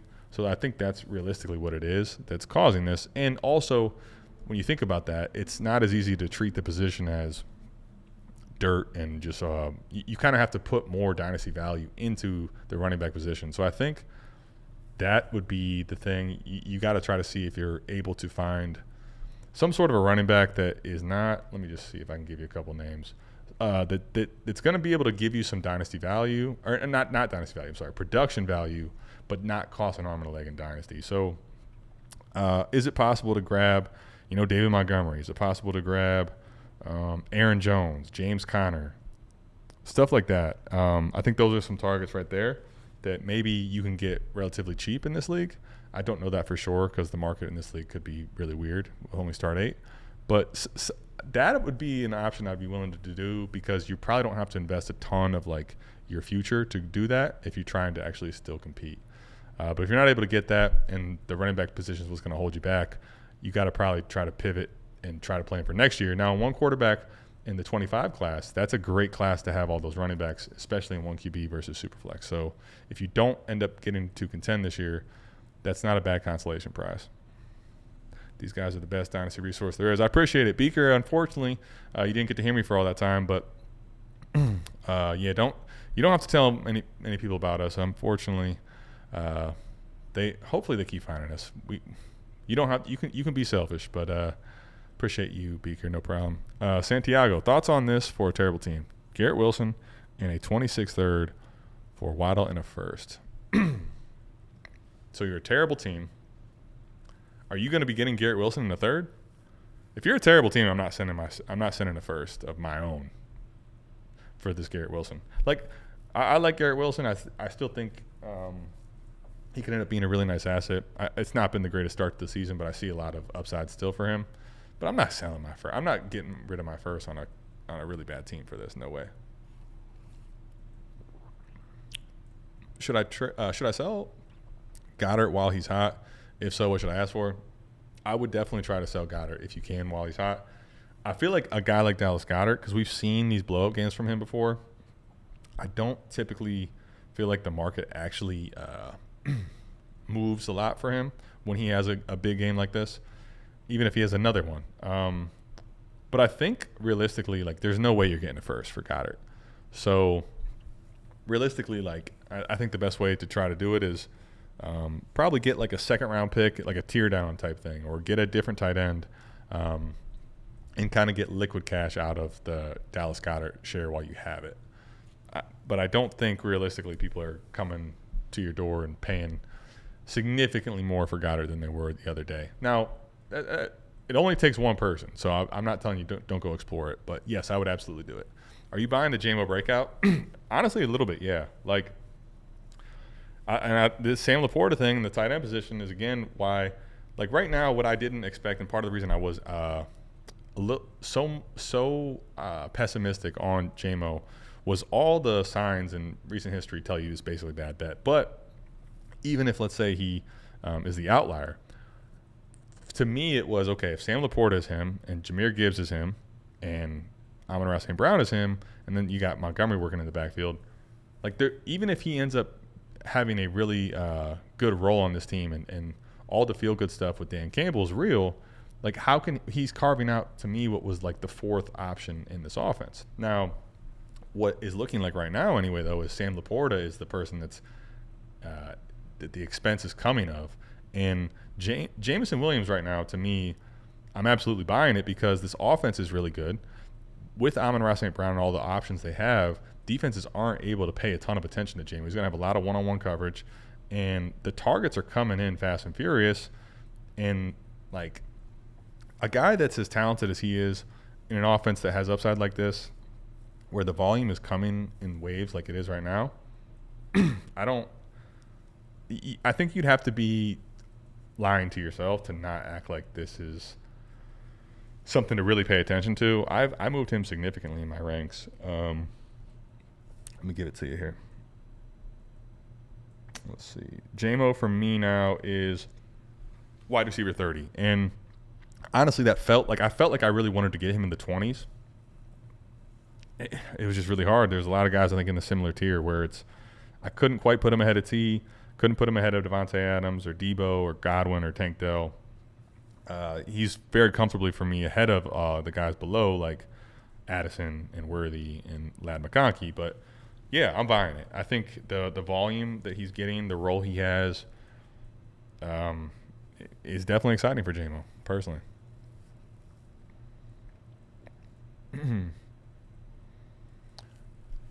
Yeah, I think if Justin Fields can be bought reasonably, I think he's someone that I would be. On Thursday on the South Harmon channel, I'll be having my Money Move series come out, and Justin Fields will be a part of that episode. So stay tuned for that for sure, my guy. 12-team, 1 quarterback, half PPR, tight end premium. I'm going to answer a few more of these, and I need to get my ass to bed because we have content galore tomorrow. We got some cool stuff coming. I don't want to spoil it, but we got a bunch of content to do bright and early. Andrew's coming in. Nick's coming in. It's going to be a movie. So I'll answer a few more of these, and then I got to get my ass to bed. 12-team, 1 quarterback. Wait a minute. Here we traded Diggs and Likely for JSN and a future third. Would you have done that? Needed to get younger and play for the future. To be honest with you, well, I don't see what the tight end premium is. I see it's half PPR with the tight end premium. More often than not, those tight end premiums don't mean much. So I really personally do like it. I know after Likely's big week 1, this would be extremely controversial for a lot of people. And they'd be like, oh, what are you doing? You're selling Likely way too light. JSN, though, I think is the prize here if you have to get off of age like Diggs. Of course, you'd rather get something back than a third for Likely, but I'm perfectly okay right now liquidating Likely if that's what I have to do to get off of Diggs' age and get into JSN. What are your thoughts on Tank Dell and JSN going forward on a contending team? 3-0 on a 12-team Superflex PPR. Okay, so this is a good question, and this is where, in general, right, like it's very easy to convolute dynasty value and production value. And I'm not saying that they can't go hand in hand. That's why when you get a guy like Malik Neighbors doing what he's doing and the offense is supposed to be shitty, people go crazy. I mean, right? That's the insane young player, super talent that's thriving in a bad situation. That's what makes it so great, is that you're getting your cake and get to eat it too. But players like this, JSN, I think so. If you just look, right, if you go to, not using my dynasty rankings, use just Keep Trade Cut, which is by the market. You can use any other website, but like some form of dynasty rankings, the young youth movement of some of these players, because we're in September still, is really carrying a lot of weight. So JSN right now, right? He is wide receiver 20. Who's the other one? Tank Dell. Tank Dell hasn't quite had that pop game. I do think whenever his game comes, very different conversation. But just this is the way I think about it, right? JSN at wide receiver 20, if that's realistically what the market is reflecting of in your league, somewhere in that range. You're at a point with JSN on a contender where it's probably very tempting to keep JSN. He's so good, he's so young, he's such a great dynasty value asset. But realistically, you're in a pivot range where you can trade him for someone that is a lot older and probably get a plus back, or some kind of like a plus to kind of use as insurance now, or to help bolster your roster. So like I think a great one here, again, Chris Godwin is probably one of the harder players to evaluate because most people probably aren't trying to trade Chris Godwin when he's coming off these games. But you add if you're going from JSN down to Chris Godwin and you get like a second round pick, let's say, like that could end up being a player in Chris Godwin that's going to be better for you as a producer, and you get some sort of a plus, whether you end up using that draft pick later in a trade or what have you. So I think these type of players, when you get into the pivot ranges, 1-for-1 or in a tier down type of a sense, you're holding a lot of dynasty value with their age, and it could be a lot better to pivot into something that's not as sexy, that's going to give you more stable production and possibly an additional plus for dynasty value. So that's the way I kind of think of it. And to answer the question that was kind of before, when's the right time to trade? Like the closer you're getting to securing that buy, you get to 4-0, you get to 5-0. That's when I'm getting a little more risky, or I'm a little more willing to just kind of throw some of that dynasty value away. Not necessarily throw it away, but pivot it into more contending pieces that are not as flexible, because I know I'm ready to go to the playoffs and have a buy. Best tips to keep a dynasty league going for years to come. That's a long-winded question. There's a lot that I would say. I think in general, making sure that you're not allowing people to send away future first without any type of consequence that can ruin a league. I'm not telling you that you want it to. You want the league to be able to trade away future first. You want the league to be able to trade and have a good time and use their assets how they want to. But you don't want to have a team that's really gutting its future for someone else if they eventually decide that this team's just not what they need to do and they leave the league. So that's one of the things I think you need to try to avoid. Shout out to LeagueSafe. I'll put it in the description after the show. Go to LeagueSafe if you haven't used them before.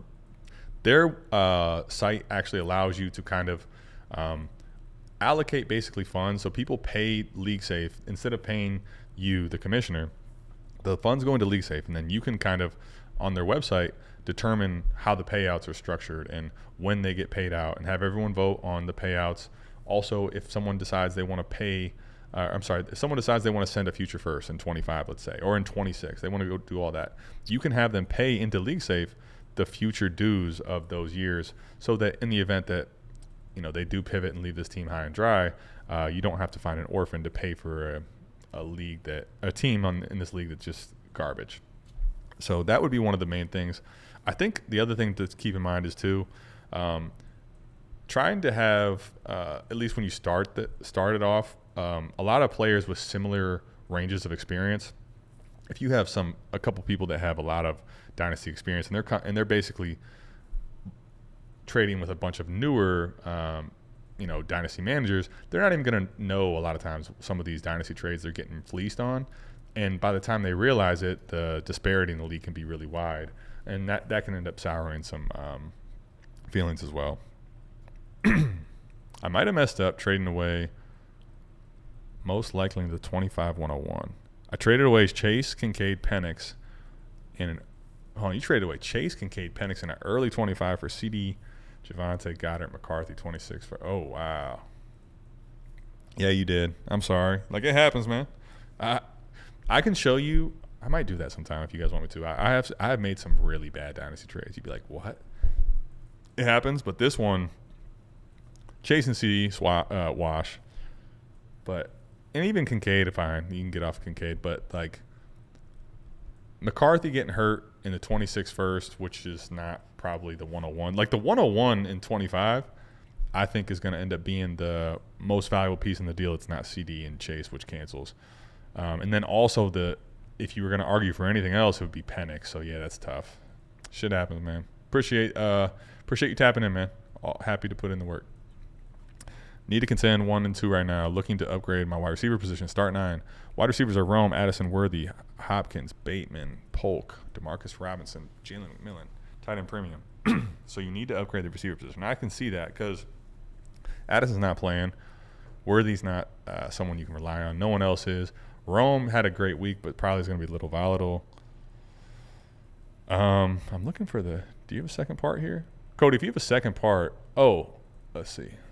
I traded Herbert and my 25 first. I got back Stafford, ETN, Addison, and D-Hop. I traded Herbert and my 25 first. I got back Stafford, ETN, Addison, D-Hop. QBs I had in my roster were Caleb and Penix. See, so Cody, this is one of those where, like, I mean, obviously we'll see what happens, but you've kind of now picked your fate as far as how you're going to approach this. You're obviously, without not having your first, now you're going to try to contend. But this is one of those teams I probably would not have leveraged that first away. And I look at it like this, right? So you get back Stafford, like all these pieces. This is exactly what I'm talking about, actually, Cody. And I'm sorry this is just, I'm going to use this as an example of what I was speaking to. Nothing personal. But like none of those players have any type of dynasty value insulation, right? Stafford, like they had a much better week this week versus Frisco. Actually, they won that game. Kind of surprising, but people were ready to write Stafford off again after the scary week that they had in week 2. He doesn't have any dynasty value insulation. Neither does ETN, Addison, D-Hop. These are guys that, in general, don't have the dynasty value insulation, and also probably realistically don't also have the highest ranges of outcomes for like being elite relative to replacement players. So then you think about that. How does that kind of get into this team? Like, I still think this team has some work to do. It's work cut out for it. So all of a sudden, if it doesn't break right for you, now that person has the first that you would much rather have, and now you have to try to find a way to, you know, get rid of players like ETN or keep trying to chase in your tail. So that would personally not have been a move I make. Now, I'm not going to sit here and tell you that it can't work out for you. I don't know what your league is like, but in start 9, those players just are not super needle movers for me. What do you think about JSN and how the Seattle offense is using him Dynasty Superflex? Well, I think, you have to be really excited about it. It's as good as an outcome, I think, as you could possibly have right now for JSN, given what we were expecting. A lot of people were getting pretty out on JSN, saying that he didn't quite hit the thresholds that he needed to. Tyler Lockett's presence, all this and that. I think with Geno Smith, people were also not really seeing a lot of upside. But when I look at it, right, when you go to targets for the season so far, he had 16, I think it was, in week 2. So JSN right now, if you look at his usage, the problem is, realistically though, it's a tale of 3 different scenarios. He had 2 targets and then 3 targets in week 1 and week 3, and then he had that massive 16 target game in week 2. I think they want to get him the football.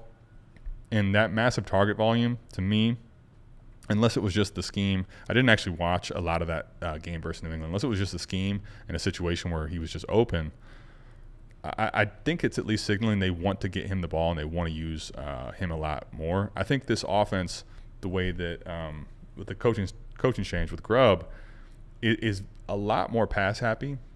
I think that's going to bode well for JSN. Right now it's pretty inconsistent, but I think overall you have to be pretty happy with it, although it has been very boom or bust.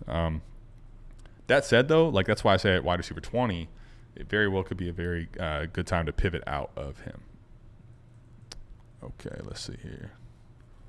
12-team, Superflex, start 10. Which side? Ayuk or Deontay? Deontay J. 25 first, mid, late, and Bateman. So in a start 10 league, Bateman to me, roster clogger. You can kind of just remove him from the deal, right? So a mid to late 25 first and Deontay or Ayuk, I think in this type of a format, I think the tier up makes sense. Now, Deontay became a lot more intriguing after what happened with the total change in this offense with Andy Dalton. I think the process play in this league format actually is probably taking the Ayuk up tier. I'm a little bit worried about Ayuk right now. I think I want to say his talent will come out and it will fix itself, but he does not look – he looks a little lost. He's a guy that's really great route runner and typically is just so damn open. He just has not looked himself early on. I still think I'm willing to bet on the talent, but yeah, because in a line of start 10, it's all about consolidating. Appreciate you representing the GSH. Hit that like for our man, dropping dimes of Dynasty Wisdom. Appreciate that, my friend. Appreciate that. Getting Waddle in a first.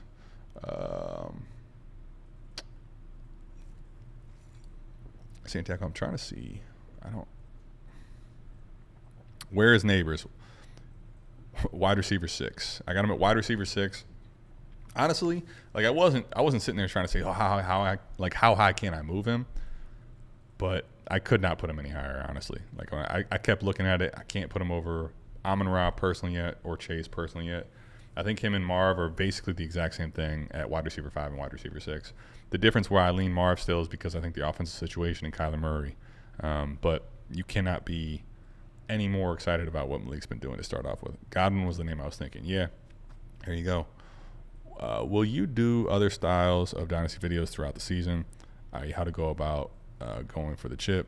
Yeah, so here's the thing, right? So there's a lot of, obviously with the season happening, there's so many different pieces of content that we're putting out at BDGE. So right now there's just not the editing resources for me to do what I was doing in the off season, which was a weekly video at minimum, solo plus the other stuff. I'm going to try to do more live streams when I can, when I do update the Dynasty rankings. And then I'm going to try to see if I can. I can't promise it, so I won't promise it. But I'll tell you, I'm going to try to see if I'm able to squeeze in here and there some solo videos where maybe the editing isn't quite as good, but I find a way to edit it or get someone else to edit it so that I can at least get some of those pieces of information out during the year, because I think there's a lot of really important and good stuff that comes from content like that in the season. That's really important. So I'm going to try to. I can't promise for sure, but I am going to try to do some of those throughout the year, yes. Also, make sure you're tapping in on to the South Harmon Dynasty channel too. I'm going to do some of the stuff over there as well, but it will be good there. But I'm definitely planning to do more videos here on the BDGE Dynasty side as well. What's always good for shoulder pain? If you lick my butthole, Derek. Can you imagine 1,500 idiots started Cam Akers because Mason Dodd told them to? I mean, I can. I mean, I was Cam Akers one of my biggest L's, unfortunately, for Dynasty. But I will say, if that was the worst thing he did, he ended up getting in the end zone. Not that he looked very good. The whole offense looked really shitty. He was not some premium play, but probably could have worse scenarios happen. How do you feel about trading draft picks early in the season if you have the youngest team in the league and rank top 3 rest of the season? I think there's always a point. So, like, if I pick hoarded, I think there's a different conversation. If you have a bunch of picks, you're a young team, that's one of those situations where you need to try to pivot out of some of those JSNs and some of those draft picks and get into more secure assets. So that is a different, like, I think that's a different complete conversation than just using your one draft pick in a way to try to push that piece into a player on your team, and doing that too early, something for the wrong type of player that I'm typically against and try to preach on. But if you have a team that's really young with a lot of dynasty value and a lot of draft picks, you've kind of hoarded them and you've been in this retool, rebuild mode, eventually you do, I think, have to make some trades multiple times where you're trying to pivot some of those assets into more solidified scoring pieces. So that's a little bit different conversation, Joey, and I'm for that if you're able to do it. Been watching that idiot Mason Dodd for 2 years, making bad drafts, bad takes, and robbing people $80 a team review. Then when you try to tell his whole chat that they are well, I mean, look, man, Mason Dodd has a fantasy flock, has a big following, and obviously a lot of people are really bullish on it. So listen, man, I think what I would say about this, and get comments like this here and there, just you be mindful about where you want to put your time. If you don't want to, don't spend it over there if you feel that way. But don't allow, I think, like, other people to affect your feelings and time when it comes to a game of fantasy. We're all here to have fun, right? So if you're not doing that and you don't like it over there, just come kick it with us, man. We got you here. What's Debo's value going forward? I sent Charbs and Jennings for him. We'll see. I mean, that feels like an incredibly low ball, Jake. I get it. But I think I don't think people are quite that panicked on Debo. People are still trying to get a lot of value out of Debo. I think it would take a lot more, personally. I mean, if you get it done, let me know. I feel like that's a swindle and a half. Rome, Adunze buy, hold, sell. So last week, if you check out Money Moves on the South Harmon Dynasty channel, I'm going to have one of those every week, talking about the market at hand and some of the players I think that are good buys and sells in particular. Rome last week was one of my buys. People were panicking over 2 weeks, which I couldn't actually believe. I thought it was bullshit. Had to pull up some trades, a bunch of stuff. He was a buy last week for me. He ended up having a great week this week. I think now his value's already shifting a ton. So, like, on Key Trade Cut, I think he's already to, like, wide receiver 14. Let me just make sure I'm not being crazy on that. Yeah, I mean, it's kind of amazing. He's now wide receiver 13 after that game, where before that he was wide receiver 23. And, like, him and Brian Thomas Jr. were flip-flopped. He's a hold now. He's probably going to get into a situation where he's very much back into that range in value insulation where he should be. He's probably going to stay in this, like, Chris Olave, Garrett Wilson, Drake London tier, unless he like all people needed to see was a big game from him as far as high targets, touchdown, over 100 yards. Like, him doing that at week 3 checked a lot of the boxes for the naysayers. I think he's now a hold. I don't think he's a sell because I think he's a tremendous talent, but he's not probably a buy any longer, unfortunately. Slash the likes, y'all. Appreciate that. Great stream, insight. Thanks for the time. Appreciate all you guys. I actually got through all those damn things. It is midnight. I got to get my ass to bed. But you know what? It was worth it. And the fact that you guys stuck with me through what is 15 minutes to 20 minutes of silence. Bro, you know what's crazy? When I do live streams, I'm typically with someone else, so they'll catch me on a mute. That might be the biggest bag fumble that I've ever had. That's crazy. And then Andrew's calling me, and it's like ringing on my Mac, and I'm like, who is this spam caller? Luckily, he got through to me to stick with me. You stuck with me, so I'm sticking with you over 2 hours, 2 hours and 15 minutes. But it's time to call it a night. Let me know what you think of the rankings. Let me know down in the comments what you thought of this video. I'll see you back here sometime for more Dynasty insight. We're out of this thing. Peace.